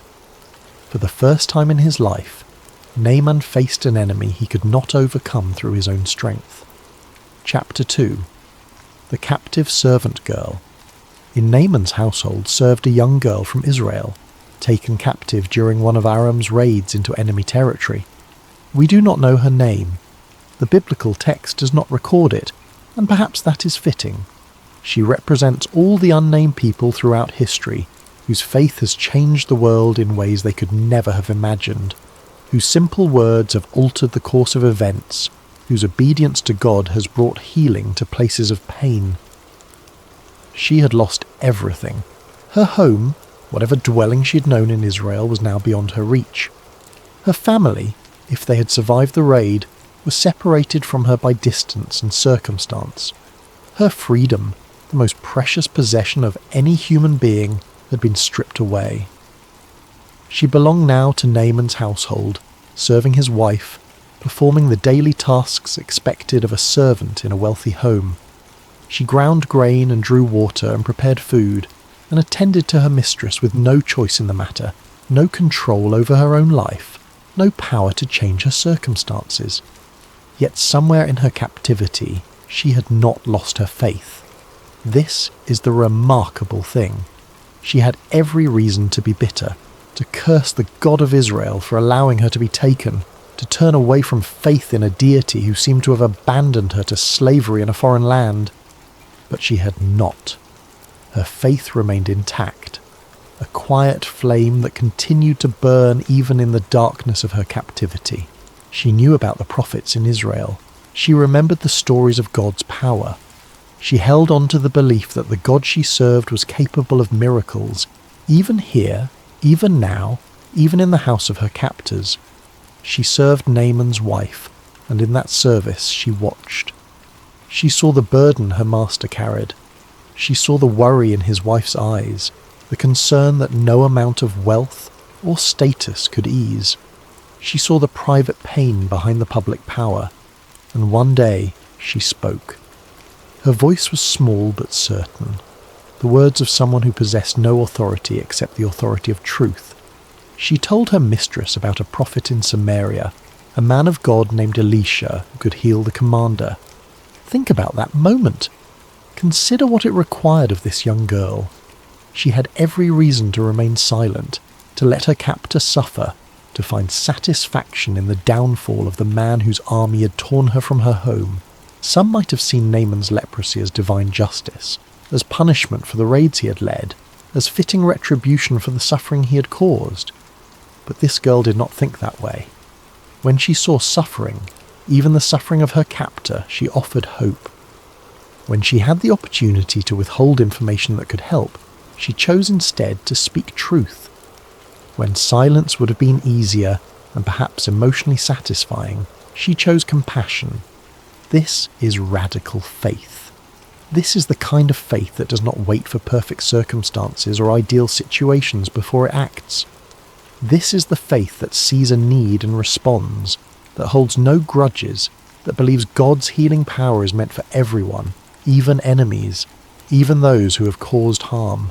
The servant girl could not have known what would happen next. She could not have foreseen that her words would lead to international diplomacy, to a confrontation between prophet and commander, to a healing that would echo through the centuries. She simply spoke truth when truth was needed, and trusted God to do the rest. Sometimes the voice of God comes from the most unexpected places. It comes from those we overlook, from those who have nothing to gain except the knowledge that they spoke truth when silence would have been easier. It comes from captives and children and outcasts and servants, from all the people the world dismisses as insignificant. This young girl had no power, no status, no voice in the larger world. But she had faith, and she had compassion, and she had the courage to speak, and that was enough to set in motion a miracle. Chapter 3. The Journey for Healing. Naaman took the servant girl's words to his king, and the king of Aram did what kings do when their greatest commander is in need. He did not dismiss the suggestion as the superstitious rambling of a captive child. He did not ignore the possibility that healing might be found in enemy territory. Instead, he treated it as a serious diplomatic matter, worthy of official correspondence and royal support. This tells us something about how much Naaman was valued, how important he was to the security and success of the nation. A king does not go to such lengths for just any soldier. The king of Aram wrote a letter to the king of Israel, carefully worded in the formal language of international diplomacy. The letter would have been carried by official messengers, sealed with the royal seal, presented with all the ceremony appropriate to communication between monarchs. And he sent Naaman on what was essentially a diplomatic mission of healing, a journey that blurred the lines between politics and prayer, between military necessity and personal need. Naaman travelled with an entourage befitting his status. This was not a secret trip or a humble pilgrimage. This was a commander travelling in full view of the world, with the backing of his king and the resources of a nation at his disposal. He brought 750 pounds of silver, a staggering amount of wealth that would have required multiple pack animals to transport. He brought 150 pounds of gold, precious metal that represented not just money, but power, prestige, the ability to open any door and purchase any service. He brought 10 sets of clothing, fine garments that were themselves markers of status and wealth in the ancient world. He carried the letter from his king like a golden ticket, expecting doors to open, expecting honour, expecting a healing worthy of a commander. In his mind, the journey probably seemed straightforward. He would arrive in Israel with his impressive entourage. He would present the letter from his king to the king of Israel. The king would arrange for the healing, perhaps through court physicians or religious rituals. Naaman would be cured, would return home in triumph, would resume his life with this obstacle removed. It all made perfect sense according to the logic of power and privilege that governed his world. But when the king of Israel read the letter requesting that he cure Naaman of leprosy, everything went wrong. The king's response was not gratitude or careful diplomacy, but sheer panic. He tore his robes in distress, a dramatic gesture that signalled either mourning or extreme agitation. "Am I God," he cried to anyone who would listen, "that I can kill and bring back to life? This king sends a man to me to cure him of leprosy. See how he is seeking a quarrel with me." The king of Israel saw it as a trap, a political setup designed to create conflict.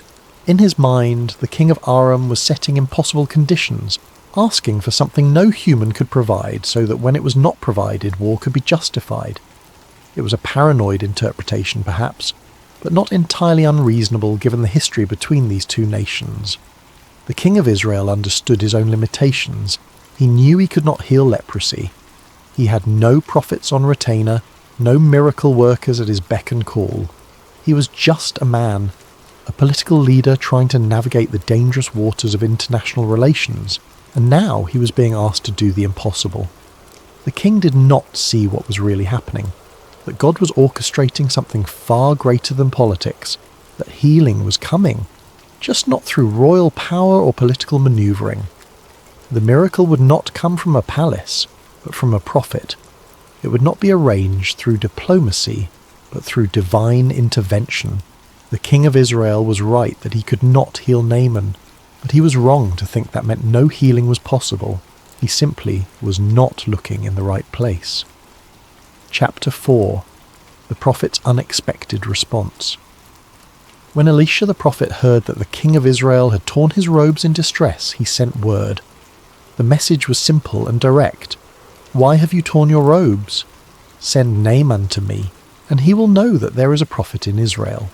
There is confidence in that statement, a certainty that comes not from arrogance, but from faith. Elisha knew what the king did not, that God's power was not limited by human inability, that miracles were not the province of politics but of prayer, that healing was available to anyone, even a foreign commander, if they were willing to receive it on God's terms. So Naaman came with his horses and chariots and stopped at the door of Elisha's house. Picture the scene. A military commander accustomed to leading armies, now standing at the threshold of a prophet's dwelling. The contrast would have been stark. Naaman's entourage would have been impressive, designed to command respect and attention. The horses and chariots alone would have announced his importance, the thunder of hooves and wheels declaring that someone significant had arrived. His retinue would have included servants and guards, advisors and attendants, all the trappings of power and prestige. But Elisha's house was just a house, nothing grand or impressive, no palace or temple, just the dwelling of a prophet who lived simply and trusted God completely. Naaman waited at the door. A commander does not wait often. He commands, and others move. He speaks, and people listen. He arrives, and doors open. But here he stood, at the threshold of a simple prophet's dwelling, waiting like any other petitioner, his status and wealth temporarily irrelevant. And then came the insult, though Elisha likely did not intend it as such. The prophet did not come out to meet him. He did not greet this powerful foreign commander with the respect Naaman was accustomed to receiving.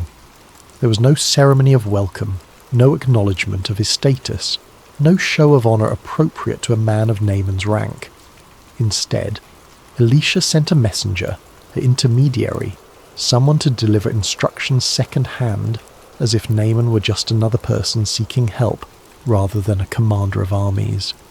The messenger's words were even more shocking in their simplicity. Go and wash in the Jordan River 7 times, and your flesh will be restored, and you will be clean. That was it. No grand ceremony, no elaborate ritual, no dramatic laying on of hands or invocation of divine power, no recognition of the journey Naaman had made, the wealth he had brought, the risk he had taken in coming to enemy territory. Just water, just obedience, just the Jordan River, a muddy stream that could not compare to the great rivers of Damascus. 7 times, no more and no less. The instruction seemed almost dismissive in its simplicity.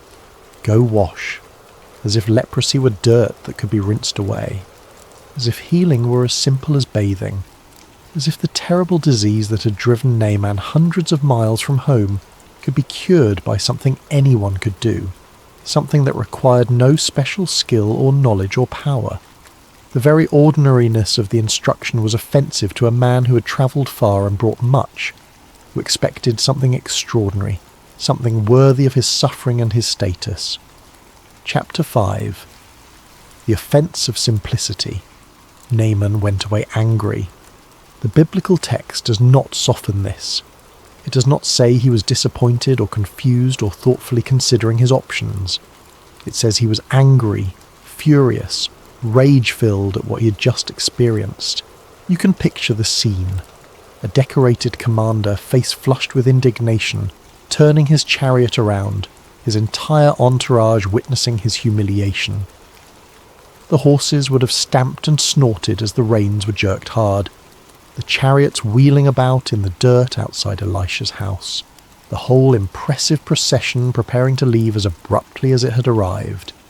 He had expected Elisha to come out to him, to emerge from the house with appropriate reverence for who was calling.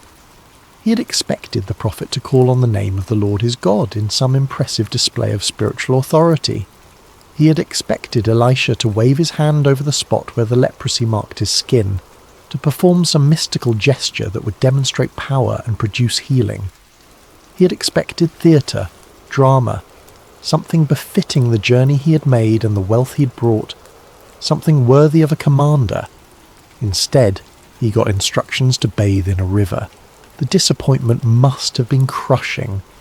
After all this, after the servant girl's promise and the king's letter and the long journey and the fortune and gifts, after putting his hope in this foreign prophet and risking his dignity by seeking help in enemy territory, he was being told to do something so simple that it felt like mockery. Worse, he was being told to do it in the Jordan River, a waterway that Naaman clearly considered inferior to what he knew from home.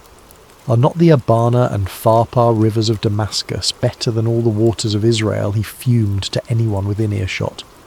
He was not wrong, at least not from a purely aesthetic perspective. The rivers of Damascus were famous for their clarity and beauty, fed by mountain springs, running clean and cold through the Syrian landscape. The Jordan River, by contrast, was muddy and warm, winding through the hot valley between Israel and the territories east of it. Nothing special to look at, nothing that would seem to possess healing properties. Could I not wash in them and be cleansed? Naaman demanded. It was a rhetorical question born of frustration, but it revealed the heart of his struggle. If healing were just about water, any water should do. If it were just about washing, he could wash at home. The fact that Elisha had specified the Jordan River made the whole thing feel arbitrary, like a test designed to humiliate rather than heal, like Elisha was exercising power just to prove he could, making Naaman jump through hoops for the prophet's own amusement. His servants watched as their master's pride nearly cost him everything. They had travelled with him, had witnessed the hopes he had carried, had seen him vulnerable in ways that commanders rarely allow themselves to be seen. And now they watched as he stood at the very edge of a miracle, so close to healing that he could almost touch it. Yet his expectations, his sense of what he deserved, his need for something grander and more impressive, almost sent him home unchanged, uncured, defeated not by leprosy but by his own pride. Pride has a way of doing that. It convinces us that God's methods are beneath us, that simple obedience is insulting, that we deserve something grander, something more complex, something that requires us to demonstrate our worth through difficulty, rather than receiving grace through simplicity. Pride tells us that easy things cannot be valuable, that if healing does not cost us effort and pain and struggle, then it cannot be real. Pride makes us walk away from miracles because they do not arrive in the package we expected, because they do not honour us in the way we think we should be honoured, because they require us to humble ourselves in ways that feel degrading to our sense of self. Naaman's anger was pride wounded by simplicity. He wanted to earn his healing through something difficult, something that would showcase his strength and determination. He wanted the healing to be impressive enough that it matched his status, complicated enough that not everyone could receive it, exclusive enough that it confirmed his specialness.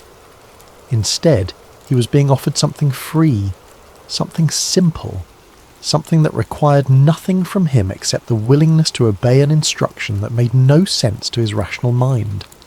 The servants watched and waited, knowing that what happened next would determine everything. Would their master let pride send him home to die slowly of leprosy? Or would he find the courage to do something small, something that required not physical strength, but spiritual humility, not military prowess, but simple faith? Chapter 6. The Servant's Wisdom. Naaman's servants approached him carefully. They knew their master's temper, had seen it flare on battlefields when plans went awry, or soldiers failed to execute orders precisely. They knew the danger of speaking to a man whose pride had been wounded, whose anger was radiating off him like heat from a forge. In the social hierarchy of the ancient world, servants did not contradict their masters, did not offer unsolicited advice, did not presume to correct the thinking of those above them. But these servants did something remarkable. They chose to speak anyway, with the kind of gentle wisdom that can only come from those who have nothing to lose and everything to hope for. "My father," one of them said, using a term of respect that acknowledged Naaman's authority, while also claiming a kind of familial relationship, a bond that gave them the right to speak truth. If the prophet had told you to do some great thing, would you not have done it? The question was perfectly crafted, cutting through Naaman's anger to reach the logic beneath it. Of course he would have done something great. That was the whole point. Naaman had travelled hundreds of miles precisely because he was willing to do whatever it took to be healed. He had brought a fortune in gifts because no price was too high. He had risked his dignity by seeking help from a foreign prophet because he was desperate enough to try anything. "How much more then," the servant continued, "when he tells you to wash and be cleansed?" The logic was undeniable. and the servants knew it. They were not asking Naaman to reconsider something difficult. They were pointing out the absurdity of refusing something easy. If he was willing to do great things, why would he refuse to do small things?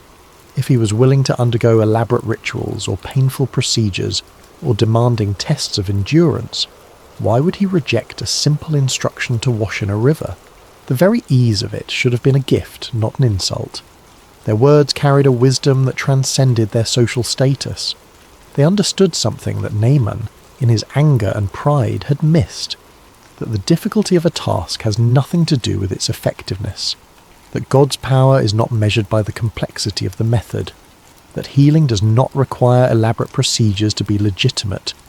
They understood that Naaman's real struggle was not with the Jordan River, but with his own expectations, not with Elisha's instructions, but with his own need to feel that he had earned what he was about to receive.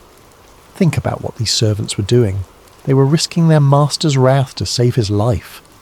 They could have remained silent, could have let Naaman's pride carry him home to certain death, could have avoided the potential punishment that comes from speaking uncomfortable truth to power. But they chose to speak because they cared more about Naaman's healing than about their own safety.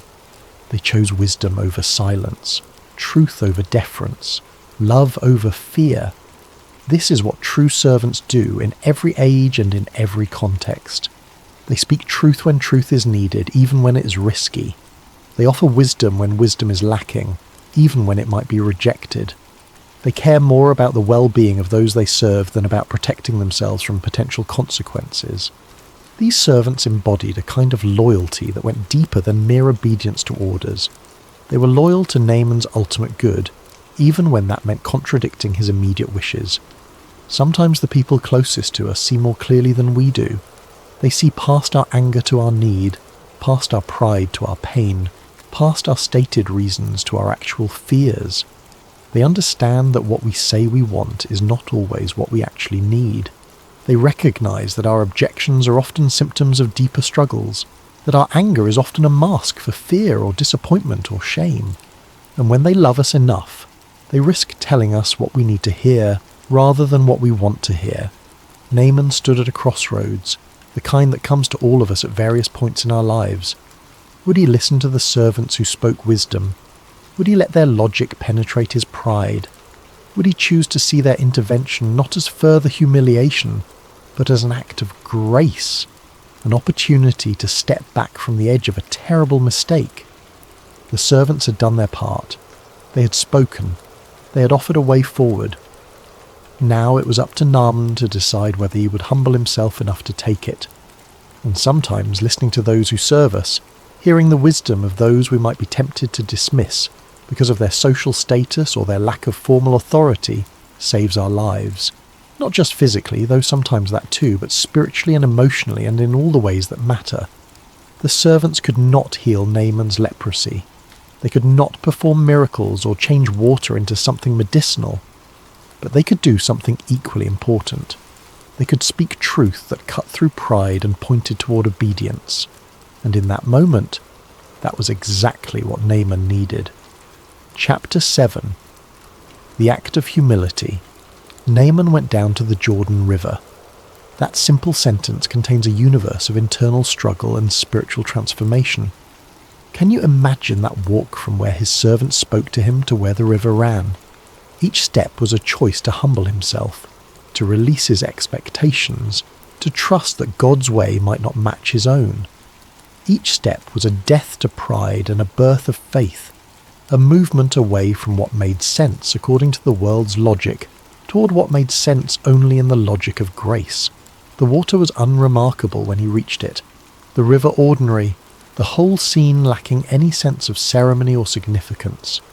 There were no trumpets announcing a miracle, no gathering of prophets to witness the healing, no crowd to observe and validate what was about to happen. Just Naaman and his servants standing at the edge of a muddy river in enemy territory, about to do something that felt foolish by any normal standard. He went down and dipped himself in the Jordan 7 times as the man of God had instructed. The first immersion must have been the hardest. The water was warm and brown, nothing refreshing or cleansing about it by ordinary standards. Naaman would have felt the mud between his toes. the current pulling gently at his body, the weight of his own doubt pressing down on him like a physical thing. He went under, came up, looked at his skin. Nothing had changed. The leprosy was still there, marking him, claiming him, unmoved by mere water. Once, twice, 3 times. Nothing changed. The servants watched from the bank, perhaps wondering if they had been wrong to encourage this, if they had led their master toward false hope and deeper disappointment. 4 times. 5 times. Still the leprosy remained, stubbornly present, seemingly mocking the whole exercise. Each immersion without visible result must have tested Naaman's fragile faith a little more, must have made the instruction to complete all 7 seem increasingly absurd. 6 times, and his skin looked the same as it had when he arrived in Israel. At this point, Naaman had done more than most people would. He had humbled himself, had followed the instruction, had immersed himself over and over in water that seemed to do nothing. If healing was going to happen, surely it would have happened by now. Surely 5 or 6 times would be enough if any number would be enough. The temptation to stop, to decide that this was not working, to let anger and disappointment and frustration take over again, must have been intense. But Naaman went under a 7th time.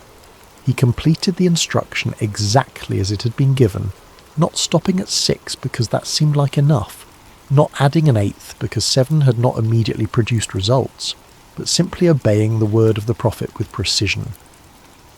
He went under the surface of the Jordan one more time, felt the water close over his head, perhaps prayed, or perhaps simply hoped, or perhaps just mechanically followed through because he had come this far and might as well finish. And when he came up from that 7th immersion, something had happened. His flesh was restored and became clean like that of a young boy. The leprosy was gone, completely, not improved or reduced or stabilized, but gone. His skin was not just healed, but renewed, transformed, made fresh and whole in a way that went beyond mere absence of disease. The text says it became like that of a young boy, suggesting not just healing, but rejuvenation, not just cure, but restoration to a state of health and vitality that he might not have known for years. The miracle he had travelled so far to find came not through grand ritual, but through simple obedience. 7 times in ordinary water, 7 acts of humility, 7 moments of choosing trust over pride, faith over logic, obedience over expectation. The number 7 carried significance in Hebrew thought, representing completion and perfection, and here it represented the completion of Naaman's journey from pride to humility, from sickness to health, from skepticism to faith. Think about what this meant. The healing came not in the first immersion, not in the moment of initial obedience, but in the completion of the instruction. If Naaman had stopped at 6, he would have gone home still sick, would have concluded that the prophet was a fraud and that faith in the God of Israel was misplaced. But he persisted. He trusted. He completed what he had been told to do, even when it seemed pointless, even when nothing appeared to be happening, even when every rational part of his mind must have been screaming that this was a waste of time. And in that persistence, in that commitment to complete obedience rather than partial obedience, in that willingness to look foolish if necessary, but to follow through on what God had commanded through the prophet, Naaman found healing.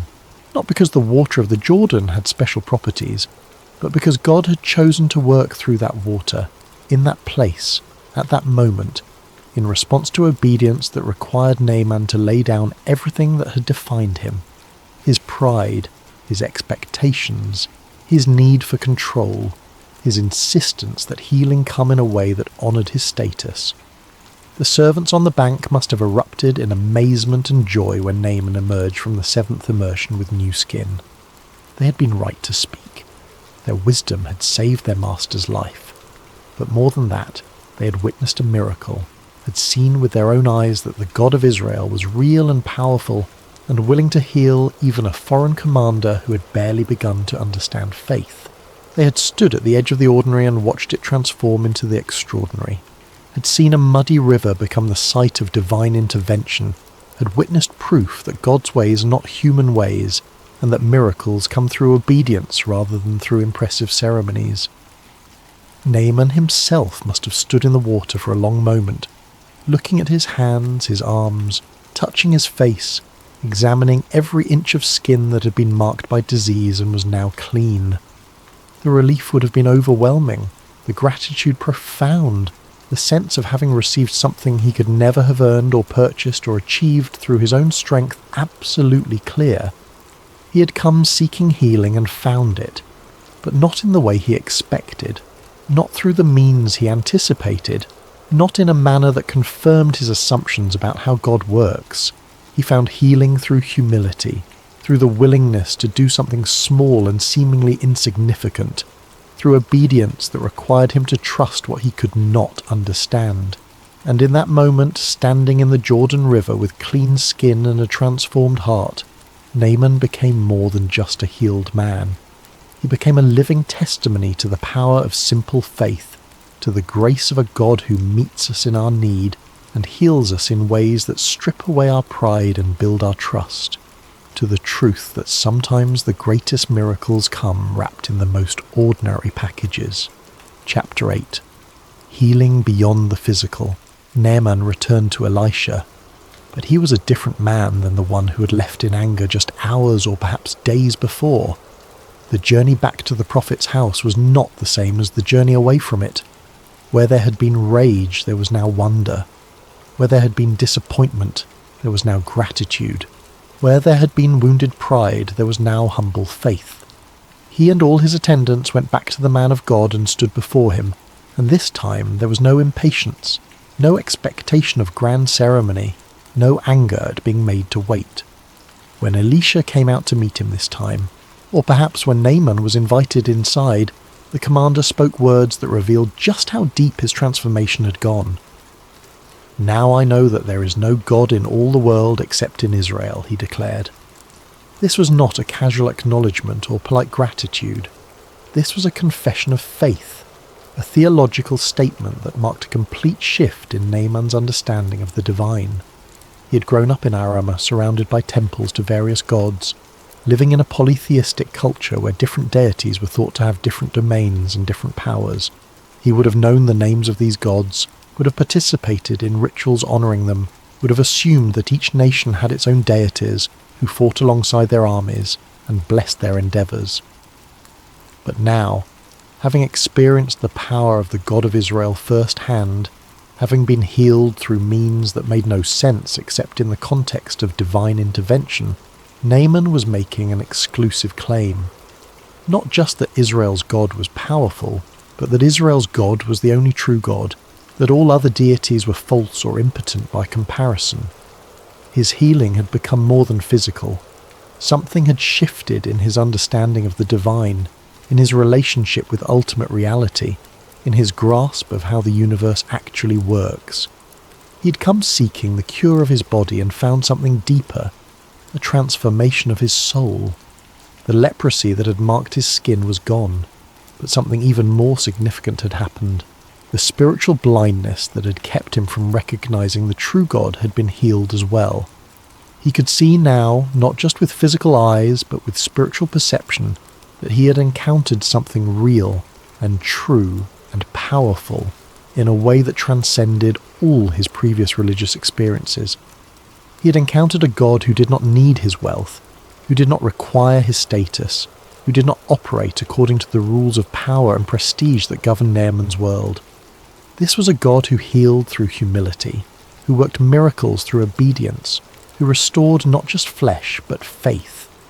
This was a God who could not be manipulated or controlled or purchased, who gave freely rather than in exchange for payment, who required nothing but trust and obedience and a willingness to lay down pride. Naaman's confession was all the more remarkable because of who he was and where he came from. He was not a nobody. He was not someone whose opinion carried no weight. He was a commander, a man of influence and authority, someone whose words would be reported back to his king and would be repeated among the soldiers who served under him.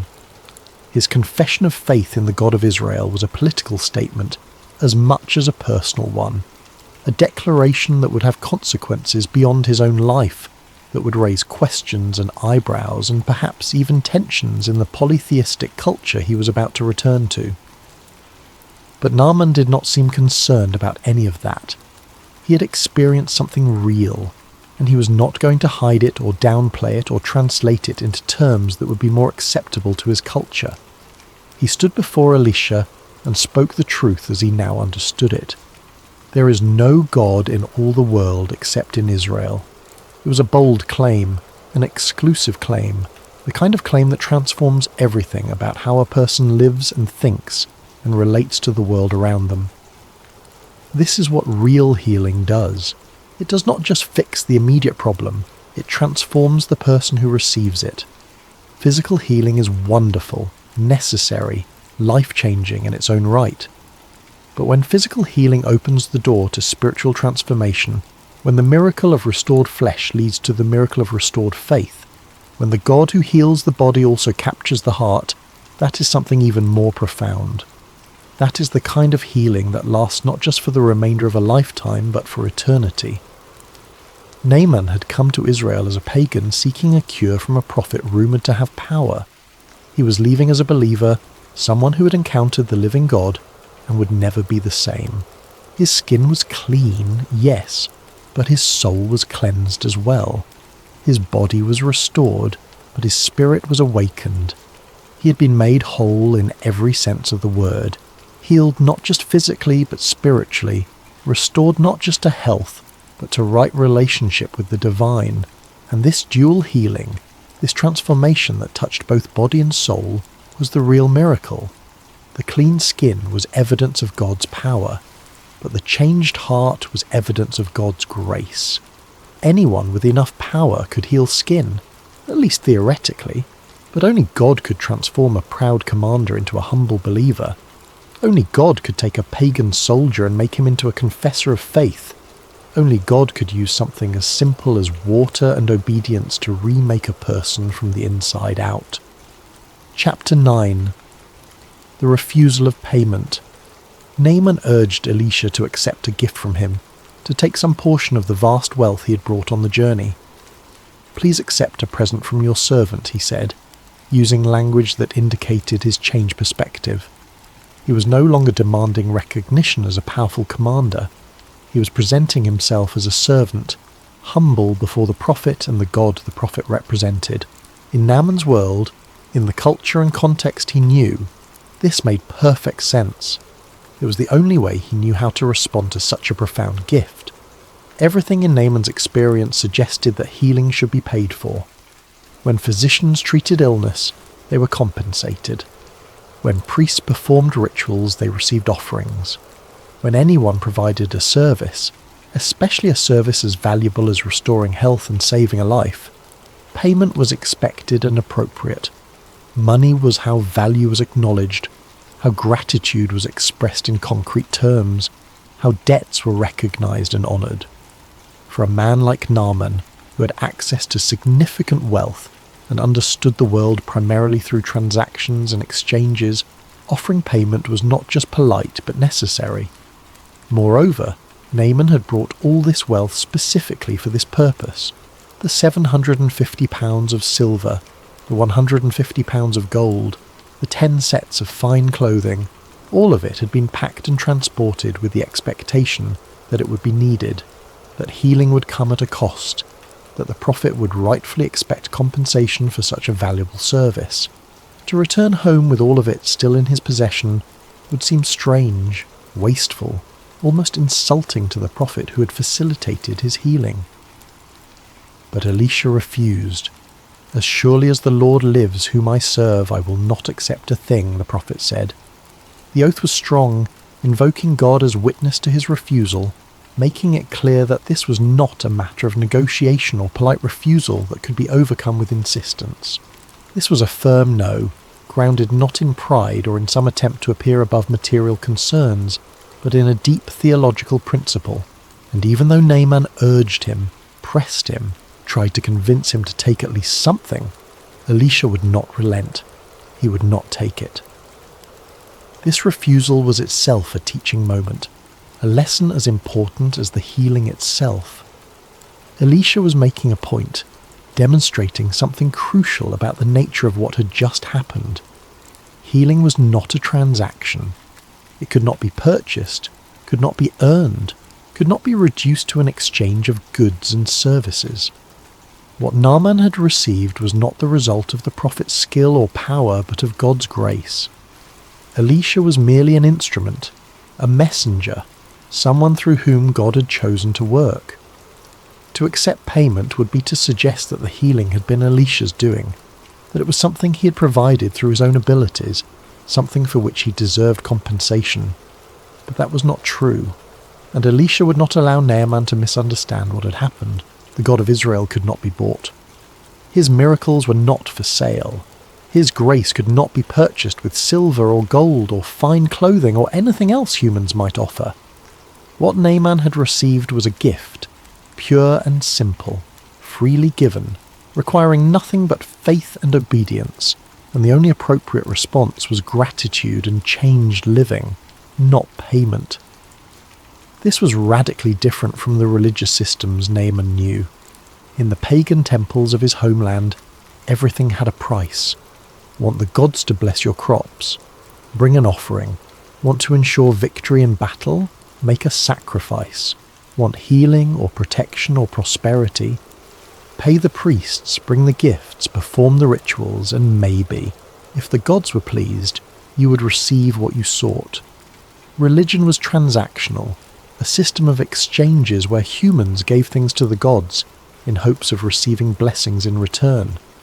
But the God of Israel did not operate that way. He gave freely. He healed because he chose to heal, not because payment had been offered. He worked miracles out of grace, not in response to bribes or payments or attempts to purchase his favour. Elisha's refusal to accept anything from Naaman was a demonstration of this principle in action.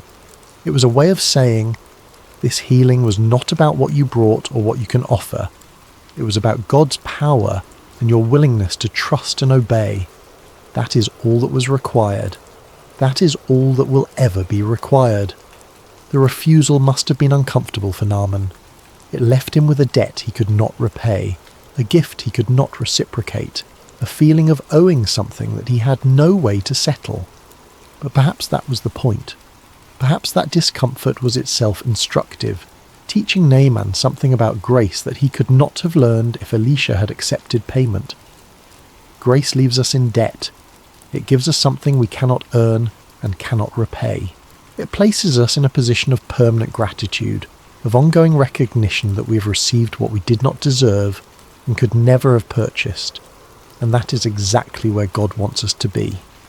Not trying to earn what has been freely given. Not attempting to pay for what was offered as a gift. Not reducing our relationship with the divine to a transaction where we give and receive in equal measure. Instead, living in the awareness that we have been given something precious without deserving it, that we have received grace we cannot repay, that the only appropriate response is a life lived in gratitude and obedience and continued trust in the God who heals freely.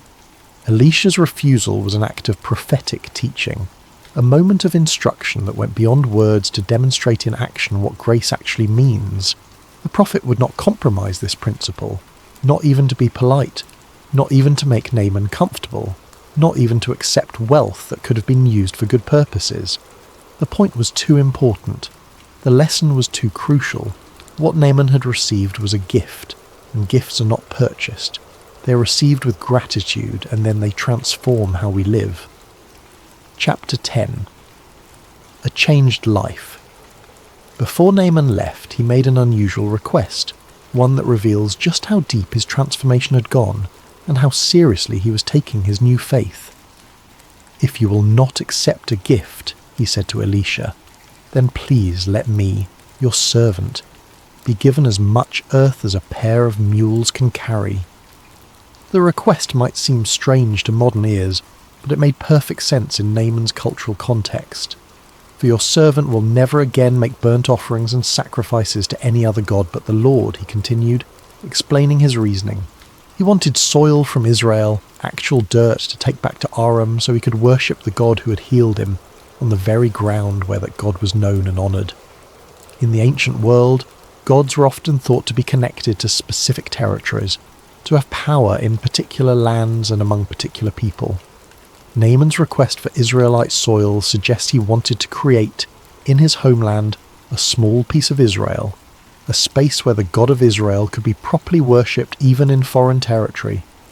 It was a beautiful, almost childlike faith. There was something pure and earnest about it, a desire to do everything right, to honour God in the way he understood would be most appropriate. Naaman was trying to figure out how to live as a believer in the God of Israel while returning to a land filled with other gods, other temples, other expectations. He was attempting to work out the practical implications of his newfound faith, to create a way to worship that would honour what he had experienced while acknowledging the realities of where he lived and what his position required of him. Naaman also acknowledged the complexity of his situation with remarkable honesty. "But may the Lord forgive your servant for this one thing," he said. "When my master enters the temple of Rimmon to bow down, and he is leaning on my arm and I have to bow there also, when I bow down in the temple of Rimmon, may the Lord forgive your servant for this." He was describing his official duties, the ceremonial obligations that came with being commander of the army and advisor to the king. When the king of Aram went to worship in the temple of Rimmon, a Syrian god, Naaman would be required to accompany him, to physically support the king as he bowed, and in doing so, Naaman himself would have to bow as well. This was not hypocrisy or a lack of commitment. This was the honest struggle of someone trying to figure out how to live faithfully in a context that did not support that faith, how to honour God while fulfilling obligations to an earthly king, how to navigate the tension between internal belief and external requirements. Naaman was not asking for permission to continue worshipping other gods. He was asking for understanding regarding actions he would be required to perform as part of his official duties, actions that might look like worship but that he was committing in his heart to not treat as such. Elisha's response was brief and gracious. "Go in peace." The prophet did not condemn Naaman for the complexity of his situation. He did not demand that Naaman immediately resign his position or refuse his duties, or create a dramatic confrontation with his king. He simply blessed him and sent him on his way, trusting that a man whose faith was sincere enough to ask these questions was a man whose faith would continue to grow and deepen over time. So Naaman left, transformed in every way that mattered, physically restored, his skin clean and healthy like that of a young boy, free from the disease that had been slowly destroying him, spiritually awakened, having encountered the living God and committed himself to worshipping only that God, no matter how complicated that commitment might be in practice. Emotionally renewed, having experienced grace that healed not just his body, but his sense of worth and his understanding of how the universe works and his relationship with the divine. He left carrying as much Israelite soil as 2 mules could bear, a literal and symbolic piece of Israel that he would take home and use to create a space for worship. He left with a new understanding of God that would shape the rest of his life. He left with a story he would tell, a testimony of healing that would spread, that would be remembered, that would echo through the centuries as an example of what happens when pride gives way to humility, when expectation gives way to obedience, when a powerful person becomes humble enough to receive what they cannot earn. The man who had arrived in Israel proud and sick departed humble and healed. The commander who had expected impressive ceremony discovered that miracles come through simple obedience. The pagan who had known many gods found the one true God. And all of it happened because a servant girl spoke truth, because servants offered wisdom, because a prophet refused to be impressed by wealth and status, because Naaman finally humbled himself enough to wade into a muddy river 7 times, and because God chose to pour out grace on someone who could not earn it and did not deserve it, but was willing to receive it on God's terms rather than his own. Epilogue: the power of simple obedience. The story of Naaman and the river reminds us that God's instructions may seem small, even insignificant, when measured against our expectations and our sense of what is appropriate or effective or impressive. 7 times in a muddy river. That was all it took. That was the sum total of what was required for a miracle that changed everything. But those 7 immersions required something harder than any great deed, something more challenging than any elaborate ritual, something that many people, then and now, find almost impossible. The willingness to lay down pride, to trust what we do not fully understand, to obey when obedience seems beneath us or pointless or unlikely to produce results. Humility unlocks healing that pride keeps locked away. This is true not just for physical healing, though Naaman's story demonstrates that truth powerfully, but for every kind of healing we might need. Emotional healing often requires the humility to admit we're not okay, to seek help, to be vulnerable with others about our struggles.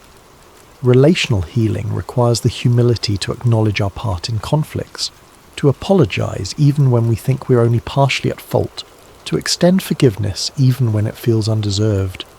Spiritual healing requires the humility to recognize that we cannot save ourselves, that we need grace we cannot earn, that God's ways are higher than our ways and His thoughts higher than our thoughts. Pride tells us we deserve better, that we should wait for something more impressive, that simple obedience is beneath people of intelligence or status or capability. Pride makes us like Naaman at the door of Elisha's house, angry that the healing does not come with appropriate ceremony, offended that what is offered does not honour our sense of importance, ready to walk away from miracles because they arrive in packages we do not respect.